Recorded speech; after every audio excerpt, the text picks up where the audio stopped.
It's a beautiful Thursday. Where's the time going? Why are these days going by so fast? Did somebody ask for that? Can we slow them down? Just a teeny bit? Does anyone else feel that? That the time's just like, woo. Hi, Carol. Hello, my love. How are you? I'm doing really well. I'm doing really well. I just came inside from grounding. And yeah, it was really nice. I love waking up in the morning and spending my time outside with my first coffee. I spend that time outside, just sitting on the grass, earthing, really transferring those ions. I try to do some meditation and just start my day off really healthy, listening to some frequencies. And I try not to stay on my phone, or go on my phone. But sometimes getting to the frequencies, it's unfortunate. I should have it voice controlled, or like play my frequencies, so I don't have to touch it. Because as soon as you touch it to scroll to get to to go into YouTube or anything like that, sometimes it just pulls you over, and it's like, oh, look, you got a notification, or this person messaged you, or something like that, and the next thing you know. 5 minutes later, you're getting off of Instagram. So I really do try not to go down the rabbit hole, but sometimes it happens. But that's okay. How's everybody feeling? Did you have a good celebration last night? Did you celebrate summer solstice? We did a wonderful celebration in the Divine Feminine. I actually did mini card pulls for everybody. And then I gave everybody their own bay leaf to put all the stuff that they want to manifest in. And I burned it for them. Set off the fire alarm a couple of times in the house, which, that's always fun. Luckily enough, my landlord's not down this weekend, so I didn't have to disturb him with it. Lucky. All right, I'm going to get some music going, and then I got to go grab my second cup of coffee because it's over there on the, and it's so beautiful today. Where are you, Juju? I'm in Ontario, and it's warm. Like, it's 23 degrees. It could stay like this year round. It does not need to get hotter. We do not need 30, 40 degree weather. We do not need that. Let's just stick with like 23. Mississauga, yeah. It'd be hot in there for sure. The lucky thing for me is I'm right down on Lake Ontario, so I'm not that far from it. But because of the water access, all of the water that's around here, if you know where Presqu'île Park is, I'm right by Presqu'île Park. So we have all of Lake Ontario here, and then it dips down into Presqu'île, and then it comes back out, and so there's just that peninsula almost that Presqu'île goes to. But other than that, I'm almost completely surrounded in this area by water. And if you're near water, it's actually very cooling, right? The breeze that comes off the water and stuff. But I'm not on the lake. I'm near the lake, but it's beautiful. Oh, it's so beautiful. You're absolutely right. I love being near the water. Absolutely love being near the water. Oh, what? What? It snowed in Jasper, Hinton, and Calgary. Well, that doesn't surprise me. It'll snow in Alberta in July and August. It's just the weirdest thing. Beautiful weather, and then all of a sudden one day, just boom, snow. And you're like, what the heck? What the heck, Alberta? I lived there for the last 12 years. I just moved back in October. I lived out in Fort Saskatchewan, and I lived in Edmonton, and I lived out in Drayton Valley when I was there. So a few of but more northern than Calgary. But yeah, I remember when I was a kid and we did live in Calgary, and we lived down in that direction, like in Carsland.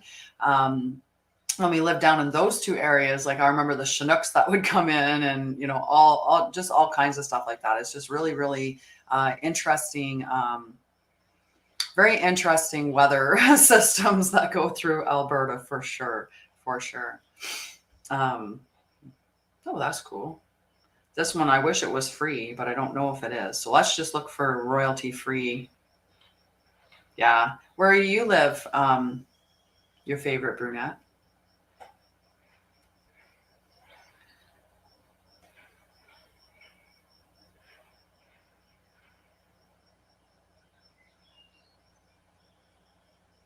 Oh, nice. I lived in BC before too. Whereabouts in BC? I lived in Langley, and then I lived down all around Surrey, all around Surrey. So You know, we lived in pretty much like I moved over 60 times in my life. So that's why I get to say I lived here and I lived there and I lived everywhere. Oh, I'm going to sneeze. Maybe.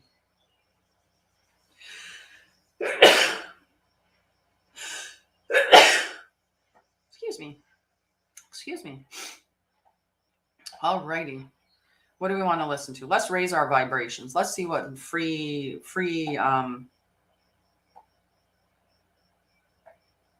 thank you. I appreciate that. Oh, let's do this one. We're going to awaken our inner light.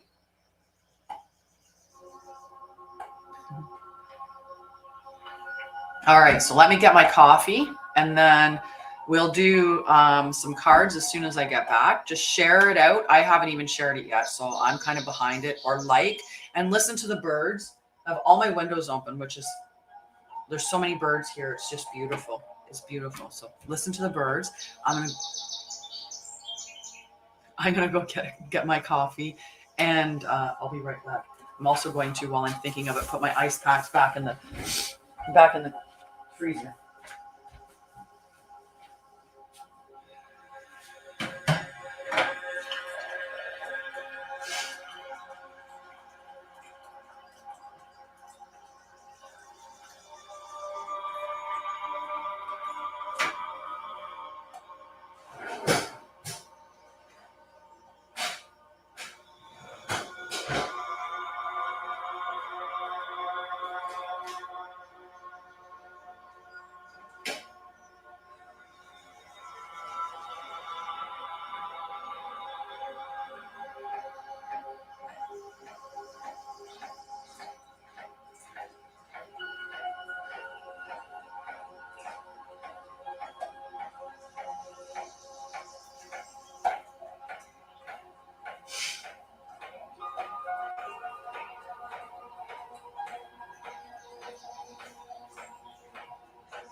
My golden potato.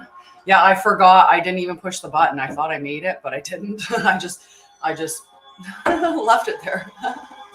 Good morning, Kita. How are you? Nice, nice. I hope you have a beautiful appointment. Yeah, I hope you have a beautiful appointment. So, hi. We'll do some healing at some point this morning as well. Oh, I stayed up far too late last night, which is never good. Because what happens when you stay up, if you have a routine established, especially if you have a routine established, if you don't have a routine established, your body's probably like, I don't know about this chick. I don't know about this girl. What is her problem? But I stayed up. I've been staying up too late a lot of the times lately, and just trying to get work done, right? So you keep working, and then, but anyway, I stayed up. If you have a routine and you stay up late, the night that you stay up late, your body, out of your abnormal, you stay up late in your routine, your body thinks that something happened. There must have been something bad that happened. That's why you stayed up late, because otherwise, why are you not in bed when you're supposed to be in bed? So it actually affects your nervous system. Your nervous system thinks that you're in this negative space, like something's unsafe, something's, pushed you into this state where you couldn't go to bed on time. So it's really important to try to stay. It was really low attendance. It was really supportive environment, and but it was really low attendance. But still, I'm going to be positive about that. Lots of love. I was going to try to tighten that one up, but it's not happening. Not happening. It's not happening. Okay, I got to get my sheet up here so that we can see, we can get everybody on the list who wants a card. Thanks. Thanks. I'm going to let it out and you wait when I let it out. Maybe that's what I should do. Just let it out on screen. It's a little bit damp still, so it probably wouldn't be a bad thing. Definitely Carol. Jen, please. Sure, Ann. Jen, Ann, remember?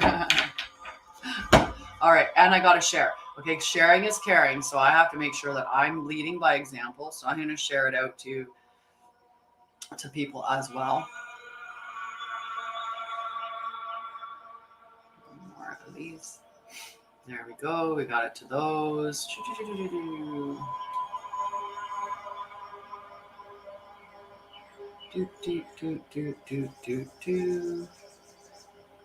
There.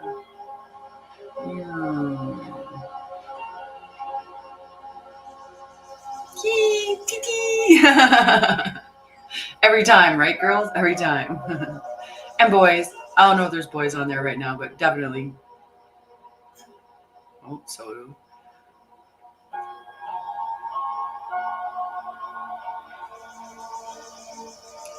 So today I am teaching, like I'm teaching this afternoon. I am teaching people who are studying the quantum technique that I learned. I am teaching them. Hi, Redbeard. It's been so long. How are you? So I'm teaching this afternoon, and which will be nice. I'll be teaching. I know, sweetie. I know. I'm gonna figure it out. I decided last night. Like I don't know if there's that. Like I've been. It's weird. It's weird. It's really weird how your brain is and stuff like that, right? Like it's really weird what you do, what your brain does to yourself, like how you're limiting or your belief systems or stuff like that really restricts you. But, like I've always, for the most part, not always, that's a really concrete word that I try to avoid saying those concrete things because things are very seldom always or never or forever, like those types of statements. It's really, those are really like concrete statements anyway.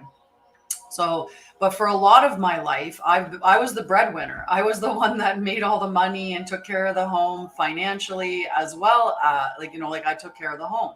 So then I step out in this, which is, my own company and stuff. And, there's that like fear, like, oh my God, what if I fail, right? What if I can't do this? I've never owned a company before. Like, I don't know how to run a company. Like, how do you run a company? But that's happening in the background. That's not like in my conscious awareness. In my conscious awareness, I'm like, I'm going to be fine. Everything's going to be fine. I'm going to figure it out. Right. But yeah, it's almost like there's that like in the background, like, where's my partner? Like, shouldn't there be two people doing this? Shouldn't there be somebody beside me, like helping me run this? Shouldn't there be, right? Like that kind of, and so subconsciously, I think there's a little bit of that, like, that maybe in a way, and this is going to sound funny, but maybe in a way, like that damsel in distress, like, where's my knight in shining armor? When's he going to come and save me? Like this. Because being single and paying for all, like everything, like I don't have that fallback, right? I don't have anybody. I don't have anything. If I'm not providing for myself, nothing else is coming in this house. I really need to let these out or tighten this one up. It's bugging me. But this elastic fell in between the two grooves, and I don't want to pull my hair to get it out. Oh, ow. Okay. My hair is is still wet from last night because I did that. Oh, look at how wet it is. Let down my hair. It's still wet. That's hilarious. Okay, let's get the other side out. Even though it was kind of cute, but let's get the other side out. All right. Let's let it dry. All right. It smells nice though. It smells nice now. There we go. Whew. Right? Like it's challenging, and especially like it's not. Thanks, Miller. Would you like to be on the list for a card? I have Carol asked for a card. I don't know who else asked for a card because I stepped away really quickly. Jen did, sorry. Carol and Jen did. So good morning, sunshine. I love you, Jenny. I hope you have a beautiful day. But I can put you on the list, Miller. Yeah. Okay. So I'm gonna get onto the sheet here. We're gonna clear off yesterday's sheet. And hi, Shelly. Good morning. Good morning. How are you? So we have Carol, we have Jen, we have Miller. Anyone else want a card? And I'll put you on the list. And then Redbeard's going to rescue me. I put my hair down.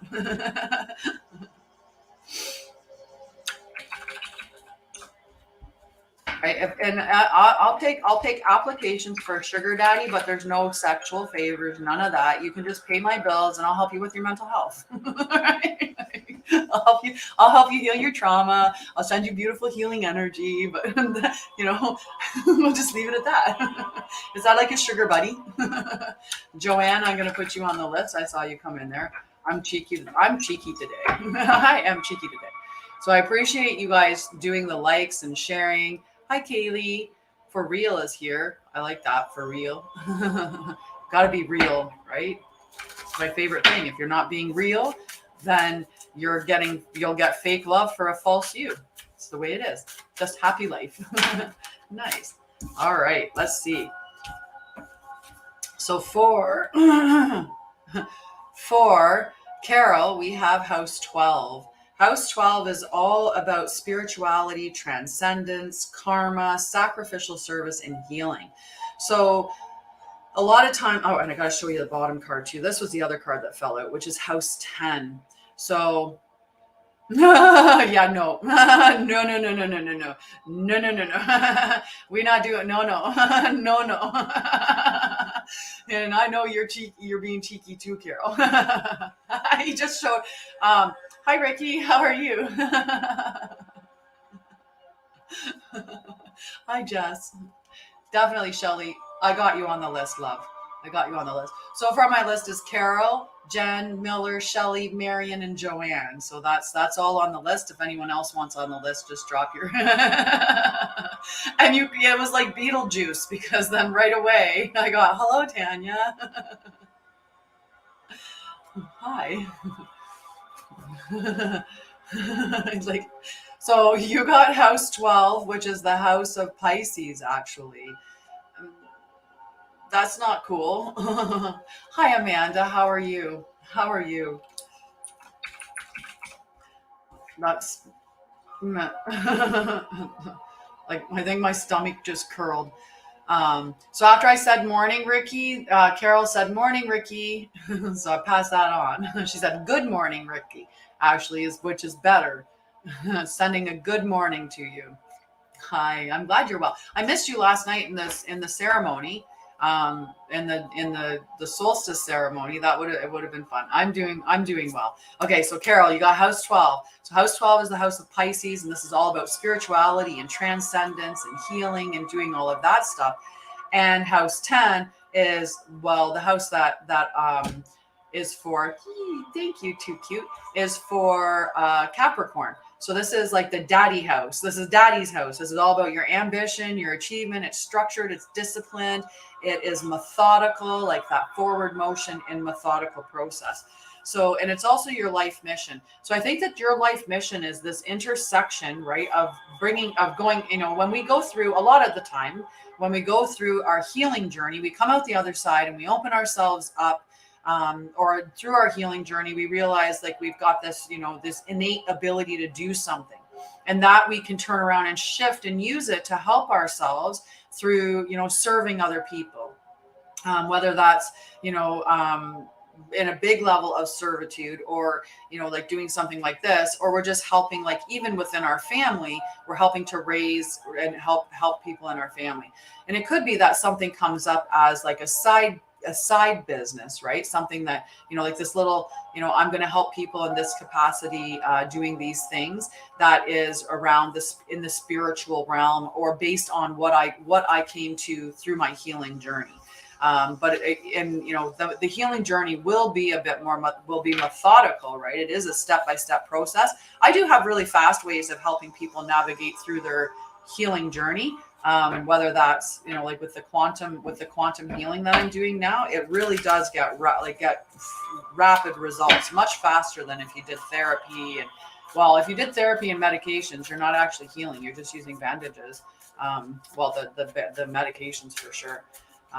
Unfortunately, our traditional our traditional system, our traditional healthcare system isn't about healing. It's about keeping repeat customers, right? Farm wants to keep customers. They want you to be on pills for the rest of your life because they keep making money. It's a sad fact. I say that as a nurse after 20 years. Okay, I say that, and I say that as a patient as somebody who had trauma and went through the traditional treatment formats. I don't say that just, you know, from no knowledge. Okay, so hi Mel, how are you, love? After Carol is Jen. So let's see what's going to come out for Jen. Come on. User 88888. I'll take that. Jen's card's running away. So the card on top.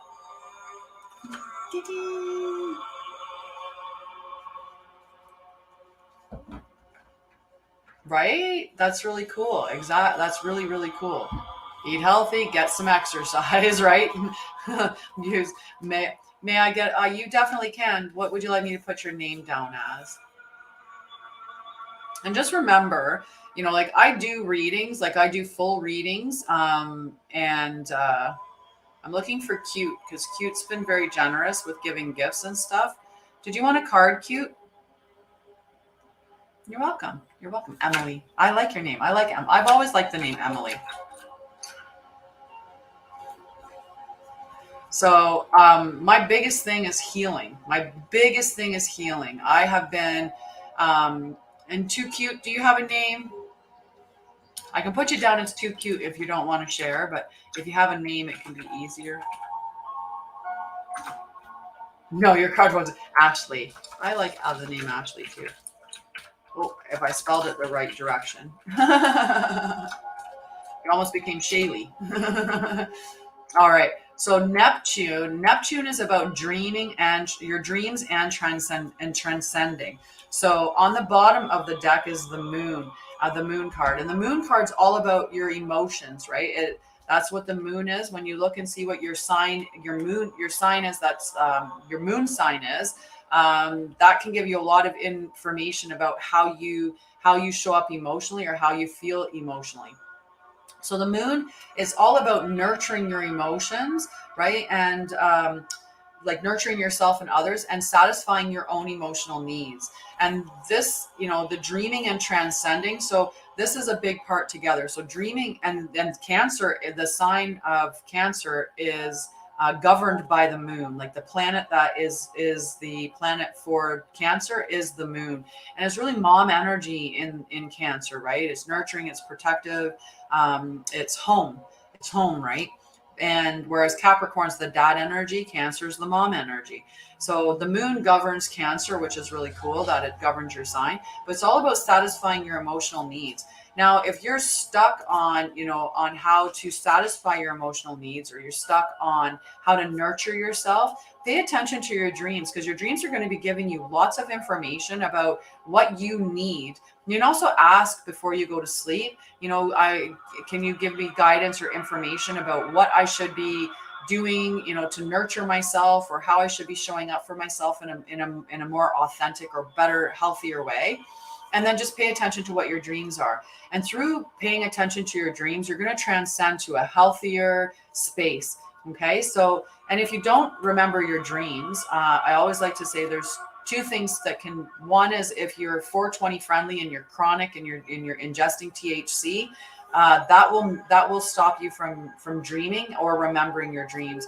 Secondly, if you want to remember your dreams, before you go to bed, tell yourself that you're going to remember your dreams, and have a pad of paper and a pen or pencil beside your bed. And when you wake up in the morning, roll over slowly and take the pencil and record whatever little bits of information. We want to stay as much in the theta waves or the delta waves. Like the lower the waves, the better that we're going to be able to remember that stuff. As we get up and we transition into beta and then alpha waves, it's just like it fades away. What we dreamed about, we stop remembering. It fades away.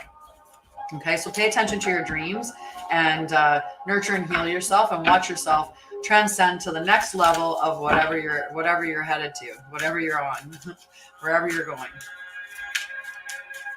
Yeah, are you 420 friendly? I was 420 friendly for a long time, and I didn't remember any dreams. Aw, well, you are very loved, Carol. Absolutely, absolutely. Right, that's almost all you have to do. You just have to eat healthy, get exercise, and that's about the biggest healthy. And then here's your prescription. Away you go. Nice warm coffee. Okay, so after Jen is Miller. So let's see what Miller's message is today. I think Miller was asking if ES will come back. Let's see if the cards tell you. Okay, let's see if the cards give you. Alrighty, cards are telling you something. And hello, Shams. How are you, love? So the top card is the tail of the dragon. So there's a tail right here of the dragon, and that's the south node. Now the message on this card says destined to release. So I don't think ES is coming back. I think you're destined to release that person, because what you're headed towards is your destiny. And you're destined to have another relationship, a relationship that's going to be way better, way healthier for you. Hey Dee, how are you, love? The card on the bottom of the deck is Cardinal. Cardinal is about instigation, bravery, and a pioneering spirit. So this is talking about something new coming, right? Like a new thing coming forward, right? Like that initiation energy. And the cardinal energy is Aries, Cancer, Libra, and Capricorn. So this really is saying a lot of moving forward, right? That moving forward, you're destined to release this relationship that you're in now and move forward, because there's something new on the horizon. Be brave, have that pioneering spirit, and something is gonna come to you. These cardinal spirits are also very passionate as well. So yay. I love you. I'm so happy. I'm blessed too. I'm blessed. You're blessed. We're all blessed, right? That's the powerful energy of that. All right. So Shams would like to be on the list. And I'm gonna put D on the list. You're welcome, Miller. And it might not be the information that you want to hear, but I always say this, right? What you want is, you're welcome. You're welcome, Emily. The way that I used to satisfy myself going through that, because when my last relationship ended, I said right away on the outset of that relationship ending, if it's meant to be, it'll come back to me, because whatever's destined for me will not pass me by. And it just might not be that right now's the time. I need to heal. He needs to heal. And if it's meant to be, it'll come back. But the other thing that I satisfied myself with was that I want my person. I want my person that I'm true to myself. I love myself. I have a healthy relationship with me. So I want somebody that comes in and sees me for who I am, and I have a healthy relationship. So whether you call that your divine partner or your soulmate or the person that's meant for you, that person is going to love you so much, and it's going to be so healthy and amazing relationship, that even though this one hurts as you're letting go of it, because it does, it's a grieving process, right? We've built in our mind this future with this person, and that future looked really beautiful to us, right? It was an amazing, amazing life to us. And, we just need to relax into knowing that when it comes to us, when the true love comes to us, it's going to shine brighter than any other relationship that we've ever had, because it's going to be the right relationship. And again, the whole concept of, if you're not being authentic, then you're aligning yourself with a false love for a fake you. If you want true love, you've got to be true to who you are. Hi, Char. How are you, love? Right? Exactly.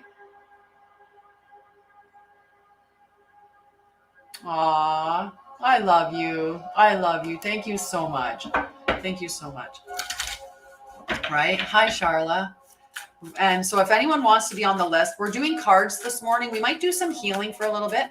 I'm really good. It's a beautiful sunny day. We're in summertime madness.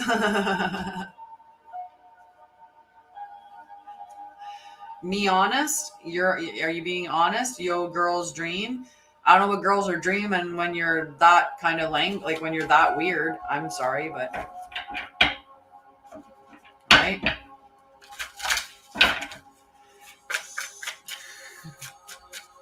Alrighty. After Miller is Shelly. Let's see what Shelly's gonna get.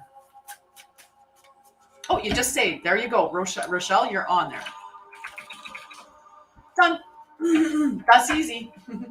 It's that easy. Now I do full readings, but again, like I said, my biggest thing is healing. I help people heal through their trauma, mental health, addictions, limiting beliefs. I help you open up spiritually, all of that stuff. Yeah, it's been really beautiful here as well. Okay. Interesting. We got air for we got air for Shelly. Okay, so the air card. The air is for Gemini, Libra, and Aquarius. I love wearing dresses in the summertime. I could wear a dress every single day. And definitely, if not, wearing shorts and a t-shirt. So for Shelly, we got the air card. And so the air card is the mode. Yeah. We could set something up. I would help you out, Shems. You can connect with me. Definitely, Shar. On the list. So the air is the element for Gemini, Libra, and Aquarius. And all air elements, like all the signs that have the air element, they are intelligent, they are curious, and they're open-minded, right? They just very in the mental space. So that's the card that came up on the top. The bottom card that came up is Pisces. Pisces is one of the most psychic signs in the whole entire zodiac. They're very, very intuitive, and I like to call them like the senior citizens of the group. But because they're the last sign in the astrological wheel, whereas Aries is the baby because of the first sign in the astrological wheel. So Pisces is all about compassion, intimacy, and intuition. So and this is also about objectivity and learning. So how can you be objective in what you're trying to bring to you and listening to your intuition, right? And if you're looking to bring a relationship into you, you're trying to call in that relationship, be open-minded to what's coming. If we stay really structured and we have this idea, this person has to be 6 foot and look like, we'll just say this person has to look like Henry Cavill. And, or it has to be, they have to be like this certain style of person, or, then you're really closing the window on the opportunities. And if your person, the person that is actually meant for you, maybe they're 5'11". They're just like so short of 6 foot, but you're like, it's gotta be 6 foot. So you're like batting everybody that's under 6 foot out of the way. And meanwhile, your person's 5'11", right? So that's the kind of objectivity. But leave yourself open-minded and lean on your intuition. And if you haven't been leaning on your intuition, right? Like, because you haven't been accessing it, because we were taught to pay attention to our 5 senses, right? What can you see? What can you smell? What can you taste? What can you hear? And what can you physically touch? But we miss out on so much when we don't listen to our intuition, whether that's listening to your gut, or, I like to say they're my spidey senses, right? Like my spidey senses.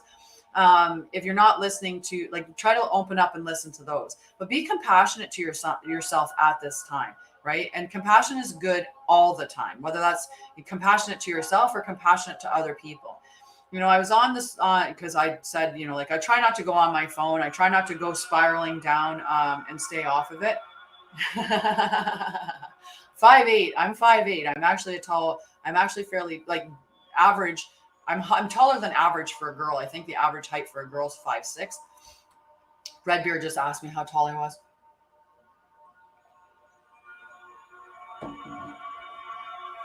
Look at Zendaya and Tom Holland. Like, she's taller than him and they have a beautiful relationship. If she had said to herself, they have to be this tall, right? She would have lost out on having a beautiful person in her life that, you know, they seem to have a decent relationship, at least from this part. Woo, Shar, right? 5'10", good job, good job. You must have tall parents, right? Usually it's, you know, a combo, right? If your dad's tall and your mom's tall, then, you know, if your dad's tall and your mom's like really short, sometimes it pulls you down a little bit, right? Hi, Henry. Just talking about Henry Cavill. I only wish. So let me know if that makes sense to you. If that makes you nice. If that makes sense to you, Shelly. Okay. And then the next card's for Marianne or Marianne. Either way, Marianne. Right? Superman. I like to use that because girls can relate to that, right? Calling in Superman. Most people know who Henry Cavill is, right? So again, just remember, you can always sign up for a full reading. I have so many different readings that I do. I have your spirit guided message. I do a priority spread. I do a 12-month look ahead. I do a ton of different readings. And they're reasonably priced. They're $45 Canadian, so they're like around 36 American, probably around 32 UK, right? Right? He's a fit bloke. Yeah, right? Hi, Shannon Fitzy. Okay, so the only thing you have to do other than tell me you want to be on the list for a card is stick around long enough to receive your card. Good morning, Mel. Love you, sweetie. Right, Titi? Yeah, I don't charge any different price for any of the readings. I am going to be releasing a smaller mini readings, which will be, I think, $22 that I'm going to release, and they're going to be a 3 to 4 cards. Hi, Tiffany. Hi, Mariana.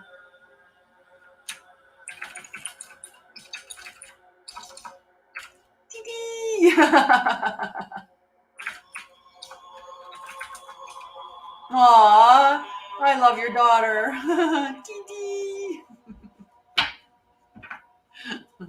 I just got told my laugh is cute. It's cute. And now I'm thinking, I don't know why I did that. Okay, well, Marianne didn't say anything, so we're gonna move on. Aww. I'm doing very well, Julie. Thank you so much. I love you. And I hope you have a beautiful day with your nephews. Hi, Marina. I think I was looking. Maybe I typed it wrong. You know what? I probably typed it wrong. I probably typed Marianne, and it's like, because all I did was switch the A and the N. And I do have some dyslexia, so I think I spelled your name wrong. So I'm going to switch it around just so you know. Marina. There we go. Marina.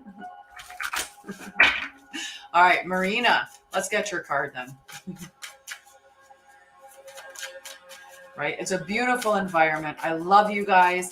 And just remember, I've been at, I don't even know where I'm going. Maybe before the end, we'll do some healing. So I do quantum healing, and I can do quantum healing, whether it's for diseases or illnesses, but I also do quantum healing for people who have, we should take somebody on their live. We should go on this live and we should kick butt. We should steal all their nuggies. They only have 7 people, guys. I just dropped a whole bunch of cards. Hang on.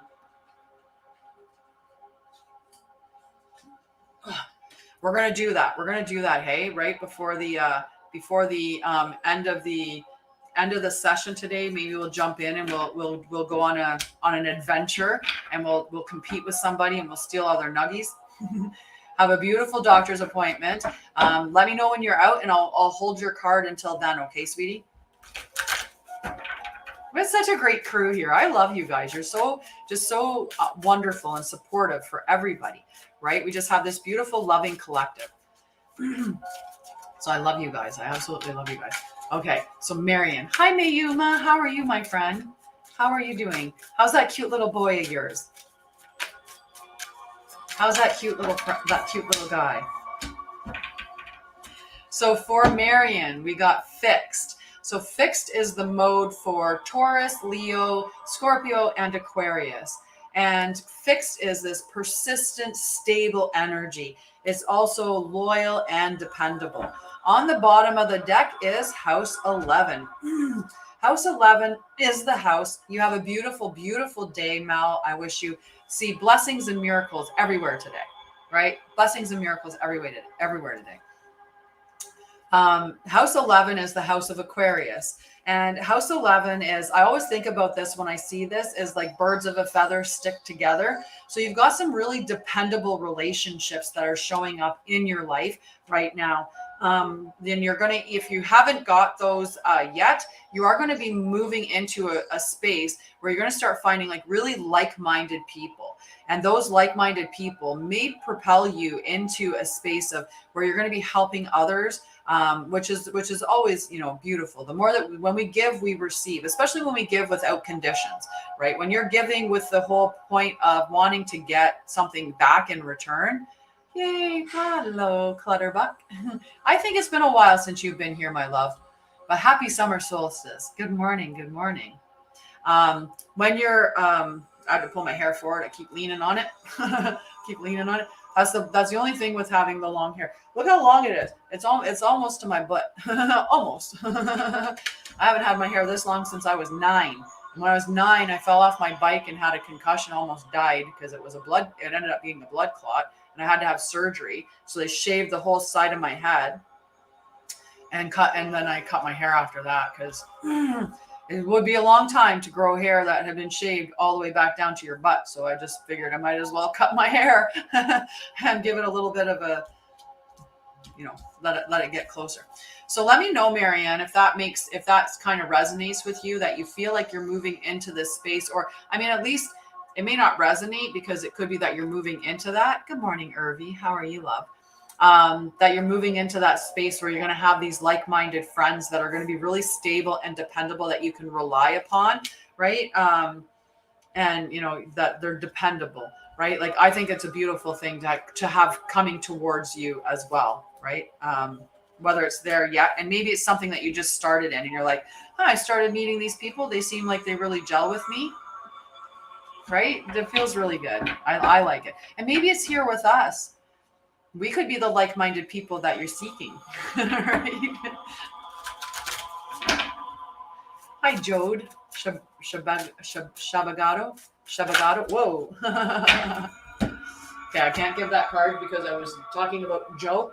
Okay, after Marina is Joanne. We are very nice. Right? I was very blonde when I was a little girl. Right? And you know, like for the longest time, I flipped my hair over to cover the scar, right? To keep it covered. So I used to part my hair over this way. And then once that hair, you know, got down, then I started parting it in the other direction because this side is thicker because of having it been shaved. All right. So for Joanne, we got the actual Aquarius card. So Aquarius, like I said, these are the original thinkers. These are the people that are looking at, you know, really taking society to a new place because they think really out of the box. They're very original thinkers. They're also like big philanthropists, humanitarians. You know, when they're looking at servitude, they're looking on serving on a big scale. Hello, Ghoul. When they with Virgo, on the other hand, Virgo is about servitude, you know, like going to your local animal shelter and doing stuff like that. But Aquarius is like, let's go to the World Wildlife Foundation and let's help the world out, right? Like really big humanitarians. And when they are with groups of friends, like they have like big groups of friends, whereas, you know, like the friends on the Gemini level are like these little groups, although Gemini flits around to a bunch of different little groups. But so they're very out of the box, very original, and they're very progressive, right? They're about like moving society forward, right? They're definitely about that. Now on the bottom of the deck is Taurus. Now Taurus is, you know, is the stable, innovative. That's a great way to classify that. Taurus is very patient, trustworthy. They're sensual. They're all about your resources. They're, and not the resources, like I always like to say this, not resources where they meet somebody else's money. That's Scorpio energy. Taurus is about my money, my resources, or my self-worth. And Gemini or an Aquarius is also about like-minded people, right? Because that's what we just had with House 11. My hair was getting in my eye. With House 11. Hi, Teresa. How are you, lovely? So this could be that you're going to be moving into this space, like something innovative is going to come to you that's going to help you in your resource sector. And on the other side, it could be that you're going to be meeting or interacting with new like-minded people who are going to help you improve your self-worth. And it could be both of those things, right? But in that sense of, and I know that for a long time, Joanne, that you were looking for a new, for an idea for where to go with a new career, to step into that new space. So maybe that's what's going to happen. That hair just needs to stop getting near my eyeball.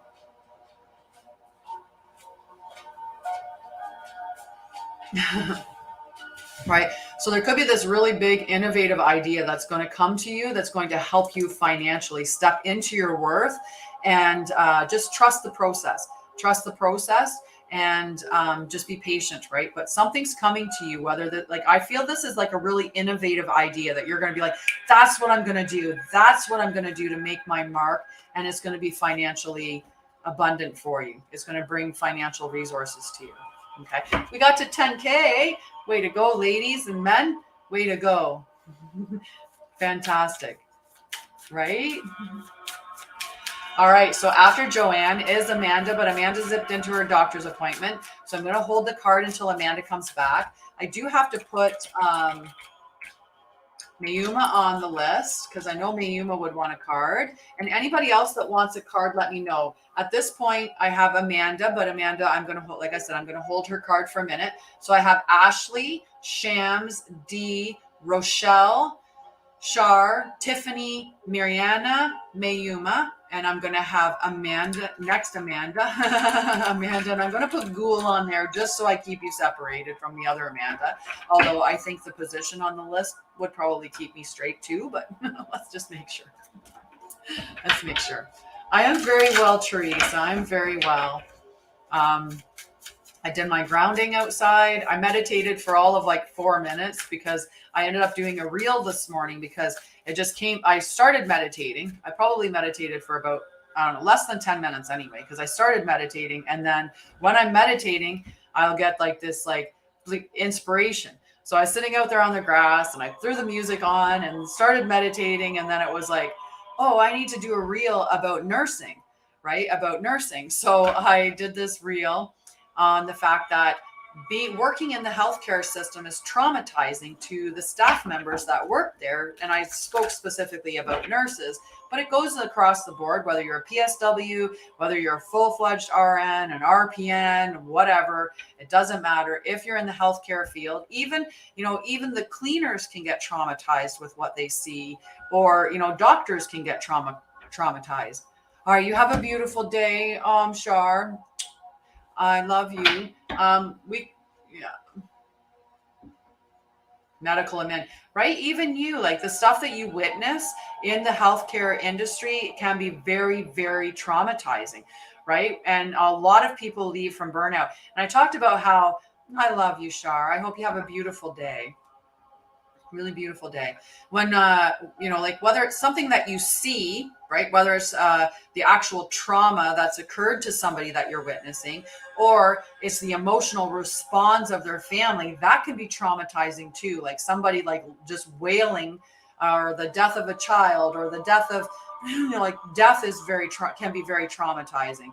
And then when you look at being short-staffed, right? Like how many times were you like as a nurse or a healthcare aide, PSW, RPN, RN, LPN, doesn't matter the designation, but working with clients where you're short staffed and then you're like, I can't, give the care level that I need to. Now, if you put on that you're short staffed, so now instead of having 4 patients or 6 patients or whatever, you're up to 10 or 12 patients or even 8 patients, and you're trying to provide care to all these patients, and you're missing out on things. You're not going in and doing the checks at the level that you want to. You're not, you're not doing all of the stuff that you need to get done. And then all of a sudden some bad event happens. Let's say that in the process of not having the time to provide the care level that you want, somebody dies, right? That is so traumatizing for the staff, right? And nobody looks at that in the consequences of being short staffed. They look at, yeah, it can push people towards burnout, but they don't look at the fact that that's actually very traumatizing to staff. I know many nurses who have left with enormous amounts of guilt because they don't feel like they've given what they wanted to give to their patients, and they feel like they failed. And that's not, they didn't fail, the system failed. So I think the system is sick care. I've thought that for a while now, and that's why I do what I do, right? Right. Yeah, absolutely. Right. And, like when you're being pulled in every direction, and it's just like, you think your body's running in that yeah. Right. That's incredible. That's like, wow. Right. Like seeing those things, right? That it's very traumatizing. And we usually, like, we cope with dark humor, and sure, when I was the director of nursing and see, like, part of and at the hospital, I managed directly the emergency department and acute care. And then I oversaw long-term care. Right. Yeah. And right. And so seeing that stuff, like, it's challenging, right? It's challenging, the things that you witness, and you're just go, go, go, go, go, and your adrenaline's always up running. Well, that you're in fight or flight. You're in fight or flight when you're short staffed. So you're actually stressing, like really stressing yourself out. Chemically, your body is just like, you're just in inflammation, your immune system's depleted, all of that stuff. And we wonder why we get so many sick nurses too, right? No, sending you so much love, right? Yes, we're definitely building each other up. So, look at connecting with me, and let me help you heal. And yeah, definitely, right? But so I did that reel, and then I went back and did some more meditating, but but that was the inspiration that came to me. Oh, I need to do a reel about that, right? Also, the fact that many of us that have childhood trauma, we actually seek out jobs that are give us our dose of adrenaline, or we seek out hobbies that give us that adrenaline rush, right? So a lot of people with childhood trauma actually are adrenaline junkies, and that's because we're addicted to the chemicals that were being dumped in our system our whole childhood. So we're seeking experiences that repeat that feeling within our body. So whether that's toxic relationships, unhealthy work dynamics, all kinds of things like that. We seek them out to keep ourselves in that space. So that's why it's important when you're doing your healing journey to make sure that you're soothing your system over the course of the entire day, not just when you get into a situation where you feel the spike, because you're already up here, right? To feel the spike, it's got to go higher, right? Because you've been feeling your levels kept raising as you went. Yeah. Yep. And that's what ends up happening to us, right? We end up with illnesses and diseases. Aw, thank you. I am, right? I am. It doesn't matter. It doesn't have to be through the healthcare system. We can help in better ways. And I think that there's a lot of people in society who are waking up and saying there is a better way. Hi, Marilyn. That's okay. I'll forgive you. You can definitely rebook. Okay, sweetie. It seems like you've got a lot of stuff going on. I've had a lot of stuff going on recently, but that's okay. Just rebook. Okay. Good. Okay. Well, I hope your dog's okay. Hope everything's good. Alrighty. So, after, wow, weird. Hey, like that's just crazy. That's weird that both the dogs had the same thing. So do they think it's a toxin of some sort that maybe they got into something? because that would make sense, but that's only if you actually get your dogs hanging out together. So we're gonna go Emily. Emily is next. I hope you're still there. Some people don't want to sit around and wait, but Emily is next. So let me know if you're there, Emily. And then after Emily is Ashley. Okay. Okay. Yeah. Oh no, I thought it was your daughter's dog. I was like, your daughter's dog. So I was thinking both dogs were sick. So that was what I was thinking. Hi, Emily. Thank you for bringing the 8s in. I like the angel number 8s. All right.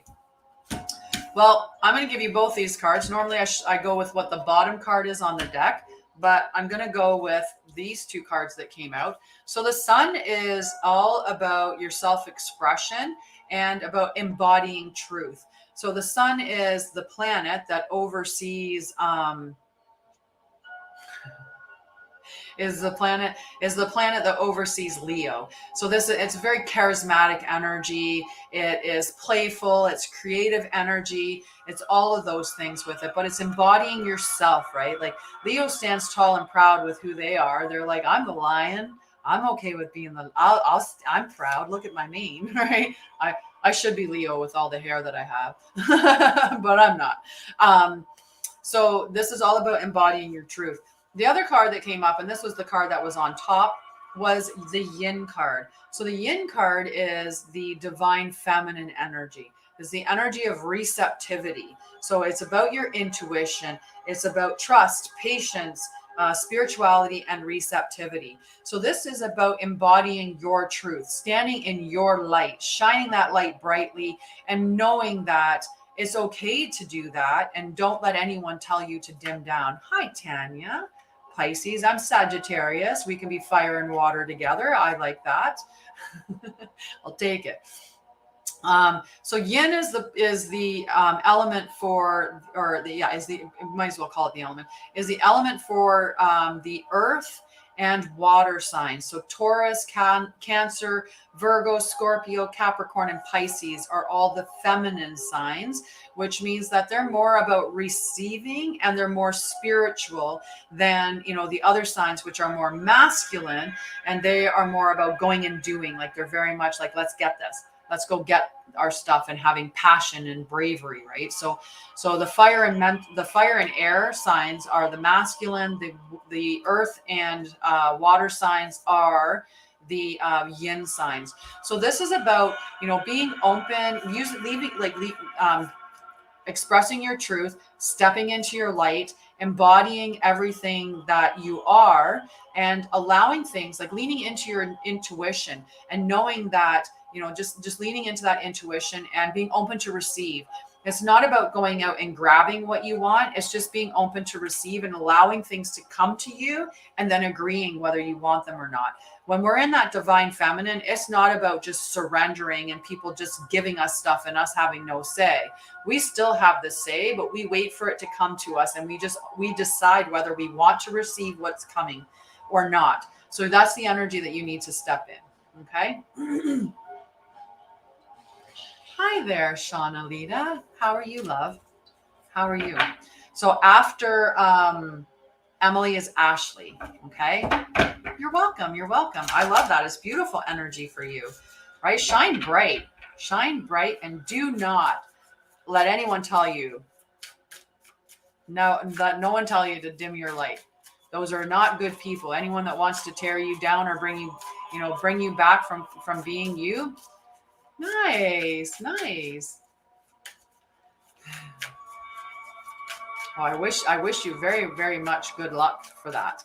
I can, and if anyone wants to, having a hot flash, okay, I can't lean into your energy because then all of a sudden I'm going to get really, really hot. Luckily enough, my hair is wet, so it'll keep me a little bit cooler. Speaking of which, cheers, guys. I'm going to have a drink of coffee. Share with me if you'd like. Cheers.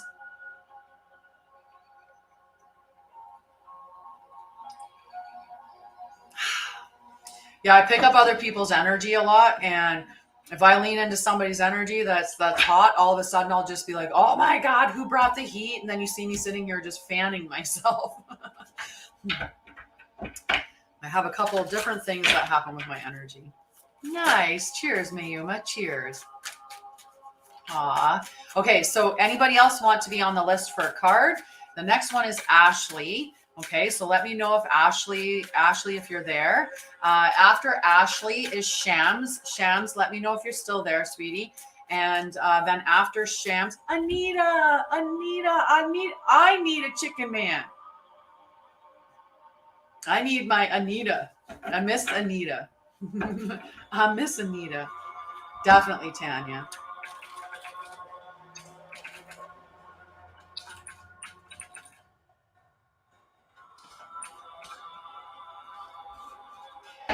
Are you able to stay, Anita? Can you see and hear me? Hello? Hello, Anita.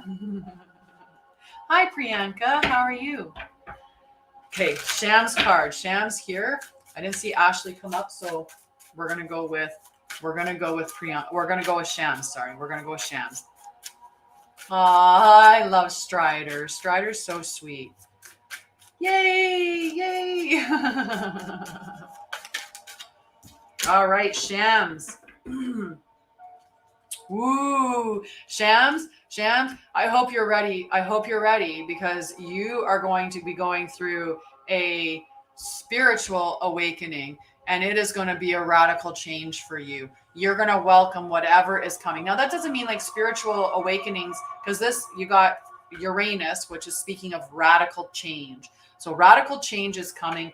And the next card that came up is spiritual growth, which is house 9. So house 9 is the house for Sagittarius. So this is all about higher learning. It's about spirituality. It's about travel, about, really big, open-minded topics like spirituality, about religion. I mean, in the sense of spirituality, philosophy, right? Like, Sagittarius likes to have those big, broad topics where it could just go anywhere, right? That let's talk about a lot. It is, Dee. Yep, you're after Shams. We are family. Got all my chickies with me. That would be Anita's song. She can be outside with all of her chickens going, "We are family. I got all my chickies with me." So it can be a very profound time and to go through this and to be awoken spiritually, right? Which means that you could start opening up to some gifts and maybe, like opening up to being aware of your intuition more, opening up to maybe being claircognizant, clairaudient. Any of those things could come to you through this awakening, but it's really just going to evolve you to the next level of Shams, where you're going to fall in love with yourself. You're going to honor yourself. Like, I really feel this energy for you. I love it. Yay. I make Carol laugh. I love it. That joy is good. Joy is the best thing that you can embrace, because when you embrace the emotion joy, you are vibrating at a really high level, right? And when we're vibrating at a good level, that means we're going to get good stuff to us. So let's be high. Not that kind of high. Right? Do it, Shams. I'm going to be a part of that. I feel it. So D is next. Ooh. D has her man. I need a card man. Right. Anita, I got you on my list. I got you, girl. Forget me not. I love forget me nots. They're such cute little flowers. They're just so little, just sweet little flowers. So D, you've got this union, this coming together. So union or conjunction function. Conjunction, what's your function? Is coming together. So it is what happens on a new moon where the planet and the sun is in the same side. Actually, Cancer went into 0-degree alignment with the sun, I think either today or maybe even yesterday. It might have been yesterday, but I think it's today that Cancer went into alignment with the sun at 0 degrees. And so it's a union, a coming together, a merging. Now, the merging is in your home front. This union is in house 4. House 4 is the house of Cancer. Yeah, you can definitely, sweetie, definitely. And I can send that for you, my love. I can definitely send that for you. So this union or coming together is within your home front. So it could be a coming together of ideas of how you want to create the home to be more peaceful, or bringing more comfort or more satisfaction within the home front. Cancer is the mom energy is very much, and it's cultural and family roots as well, right? This is our where we nurture and we protect, right? That really mom energy, right? So that's, and maybe your husband's going to help you with, or your partner's going to help you with that. And he's going to be like, yeah, let's make this, a more of a beautiful space. And you guys are going to actually, have a good, decide like you're going to be on the same page with it. Right. Possibly we could take it to that extent too, but it is a merging or coming together, a union between, typically two people, and it's within the home front. So it's just great energy, that really harmonious energy within your home front, which, hey, you know what? You can always, so maybe Minty is going to come back. Maybe Minty's coming. Maybe Minty's coming back, right? That could be the union. That could be the union that we're looking at. Okay. I like that union, right? Shams is bouncing. All right. After D is Rochelle. And then Shar had to leave, so we're going to skip by. Okay, sweetie. Actually, you know what, Anita, do you want me to do it right now? And then I'll finish. I'll go to the next person on the list. Since you transferred me $15, you're going to have the mini card reading right now. Service satisfaction guaranteed. Yeah, definitely. Oh, whoop, there's one card. I'm just going to let it drop because there's a possibility some other cards are going to be on the floor too. So, there's a second card. Okay. Only three. Only three. Hi, Renee. All right. Let's see. Ooh. You got a lot of big energy here, sweetie. You got the moon. The moon is all about emotions, nurturing yourself and satisfying your emotional needs, right? So there's a lot of nurturing energy that you need to be doing. And I know if you're going through a lot, I know that for you, it's very easy because I know I have that same Virgo energy there a bit as well. But it's very easy to get into our logic center and just be like, go, think, do, worry, and just like really be up in our heads, right? And not paying attention to our body or the emotional landscape that we have going on. So this is really calling you to nurture your emotions and satisfy your emotional needs and nurture yourself. The house 12 is the house of Pisces. And house 12 is all about spirituality, transcendence, karma. So maybe there's going to be a healthy dose of karma coming up. And I know that there's a space where karma could come up for you, for people within your life. Would not necessarily be a bad thing. And about sacrificial service and healing. So you're definitely on this healing journey, right? This emotional, satisfying your emotional, right? And satisfying your emotional needs and nurturing yourself is going to help you to heal through this. Lean into your spirituality, though. The next card that came up is Yin. Yin is the energy of the divine feminine, and it is the energy for the earth and water signs. So Taurus, Cancer, Virgo, Scorpio, Capricorn, and Pisces. Those are the signs that are the feminine signs. We all have masculine and feminine qualities within us. We both have divine feminine and divine masculine. But those are the signs that are more feminine signs, in that they allow things to come to them. They sit back and wait to receive it and then agree to receive it. But this card is talking about intuition, trust, patience, spirituality, and that receptivity. So lean in on your intuition, right? And trust yourself and have patience, because what you're going through is going to work out. And it's not about you going out and getting it. Like, you don't have to be forceful. You don't have to be in this, like, I got to go and grab what I need. This is about you just being open to receive what is coming to you and stepping back into that space. And just lean on your intuition, satisfy your emotional needs, like really nurture yourself right now. I love you. I like that.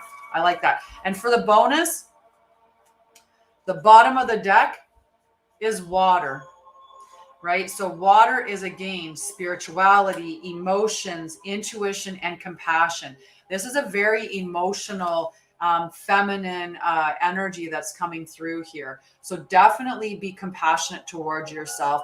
Listen to your intuition, satisfy your emotional needs, nurture yourself, and be open to receive what is coming to you. Okay. I love you, Anita. I miss you. I'm so glad that you came back here. Wolfie and witchy kind of woman. So divine rising, witchy kind of woman. I love you. Mwah, mwah, mwah, mwah. cannot express and just love you. Right? I love it. I love it. And I do. I love you and I miss you. And I can't wait until things settle down for you so you can come and hang out a little more often. Okay. I got Witchy on the list, and Jess on the list. And we'll see who else wants on the list. I saw Wolfie come in. Is my Wolfie here? We can all hope. But I hope that the busy isn't a bad busy. I hope that it's good. I like to say, instead of busy, I'm productive, because then that gives that energy of, yeah, things are moving. There's a lot going on, but it's a good, like I'm being productive with that energy that's coming, right? My hair still hasn't dried, guys. Oh, I love you, Dee. Thank you. Thank you. Cheers, friend. I used to put the coffee cup up, but the coffee's like 400 coins. So I decided to drop the coin level a little bit down to just the heart, because I figured it would help for those people that wanted to support me but can't support in a big way. But I'm still going to cheers you. From the beginning of time to the end of time, my witchy kind of woman. Always. I love it. I love it. Okay. After, extreme ASMR. I should do that. Some people really like that. We could do it on the keyboard, like text.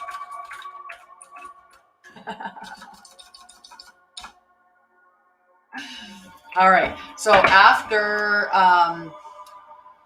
Rochelle is next. Are you still there, my love? So let me know. I'm going to go through the list just a teeny bit, just to make sure that people are still there. So we have Rochelle, we have Tiffany, and then Mariana. Hi, Rochelle. Perfect. Okay. So Rochelle is next. Rochelle, Libra. Libra is the sign that is all about the relationship.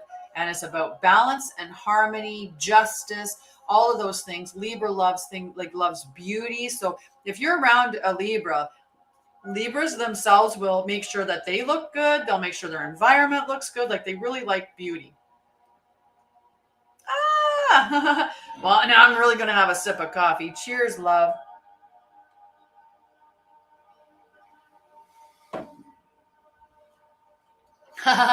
Perfect. Good morning, spiritual amethyst, right? And it is about that. And they're really about the profound relationships, like your intimate relationships and partnerships. And on a really great, they really involve themselves in the relationship. They really try to make a harmonious home, right? They really want that harmonious relationship. Sometimes they get a little bit too, invested in the other person, right? And they have to remember to be, to be concerned about themselves too. Make sure that their needs are being met. Hi, Wolfie. How are you, friend? Oh. So on the bottom of the deck is Scorpio. Scorpio's talking about intensity. So there's going to be this intensity within your home front. Something's going to come up that's going to get you did make the list, love. Is going to get is about exposing, unearthing truths and finding things like that.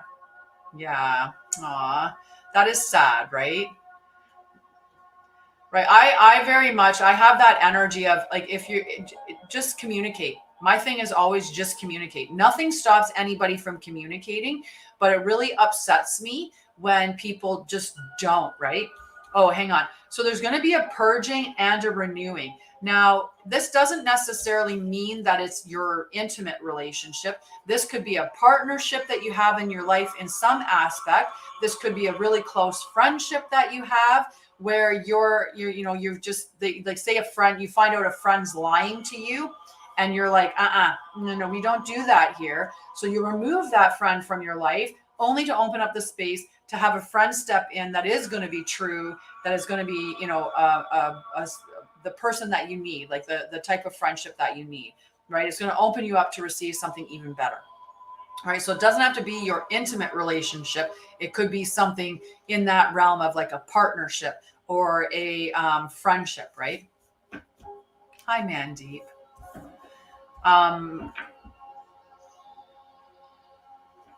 Okay. So yeah, but the Libra is all about harmony, right? And balance. So harmony is going to come and balance is going to come. Yay.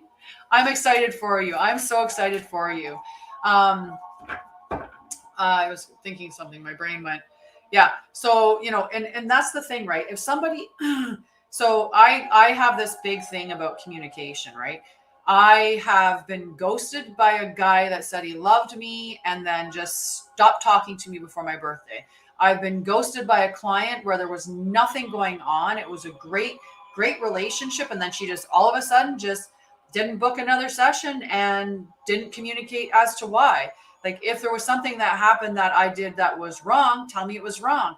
If something that I did was really good and you feel like you don't need any more support at this time, then tell me that. If something, like anything that came up, just let me know. All right. Just communicate. I've had, people who I've allowed into my inner circle as friends or whatever, who then just stop showing up. And it's like, well, like, if you're not going to show up, just let me know. I don't care. I don't care that you can't be here because life got in the way. It takes 2 minutes to say, hey, I just wanted to let you know, like, life is really busy for me right now. So you're not going to see me as much as, you're used to seeing me. It's not you, like, right? Because that's where it ends up going. So I just communicate. It takes no time. But when you don't communicate, then I'm like, well, how much do you really care about me that you can't fire me off a 2-minute text to let me know, right? Like, do I matter that little, right? And so yeah, I appreciate the communication. Good morning, Rebecca. How are you, love? Right? I appreciate you, witchy kind of woman. I appreciate you. And hi, Periwinkle. Hi, Periwinkle. I don't know if you stayed, but I'll give you the 2 hearts.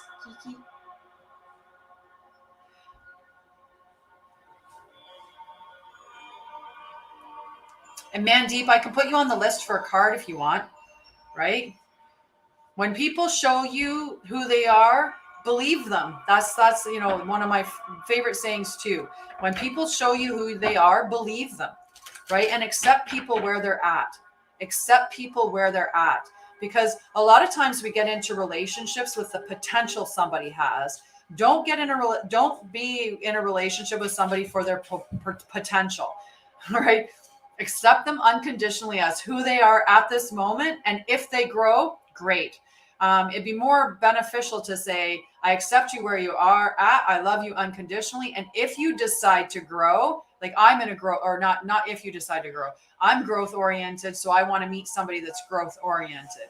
Right. So that's something that I like to have within my relationships. Right. So that's a factor, but it's not about expecting someone to change, because people they won't change unless it's for themselves. So you want someone that's growth oriented, but never get in a relationship for the potential, because you'll just be disappointed, right? Well, are you here, Tiffany? Because I looked at your name and the car flew out. So I hope that you're here, Tiffany. And if anybody else came in and wants to be on the list, just let me know. It can for sure. And I'm always willing to listen to what people say and, make allowances for that. Right. And agree with that. Sometimes we do take it personally, and I wouldn't take it personally if somebody came up and they explained, look, I was really going through a lot emotionally, mentally, or whatever. I would be very understanding to that. But if they're just like, life's just been busy, and it's like, so in the, like, were you busy 24/7? Like you were busy all day long, like you, like all day long for like you, you know, that kind of thing, right? Oh, baby Boo Jay. I love that I called them Boo Jays. Baby Boo Jays. That's so funny. But yes, our ego takes it personally for sure. For sure. I agree with that, my love. Hi, Tiffany. Yay, Tiffany. No, no. And that's what I mean when somebody's like, yeah, I was just really busy with this and that and the other thing. And it's like, and you just fire me off a 2-minute text. I didn't have time. You didn't have time for 2-minute text to tell me that, you know, like, I'm not silly. Everybody's got 2-minute times. Yeah. Yeah. But that's, you needed that space, right? You needed that space. And, you know, hopefully they could understand that you were going through this healing journey and you needed to take that space for yourself. So Tiffany, hi, Stephanie. Oh, interesting. Interesting. Oh, definitely. Definitely. Definitely. I was a really good nurse. I was a good nurse. Yeah. Yeah, exactly. So I'm waiting. Somebody came in. Yeah. No, there's understanding and respect, right? And when somebody you know, it's all in, you know, what happens and what and how they communicate in what's going on, right? But yeah. So somebody came in and told me they had a message for let's my name is Stephanie. Hi, Stephanie. Hi, Stephanie. How are you?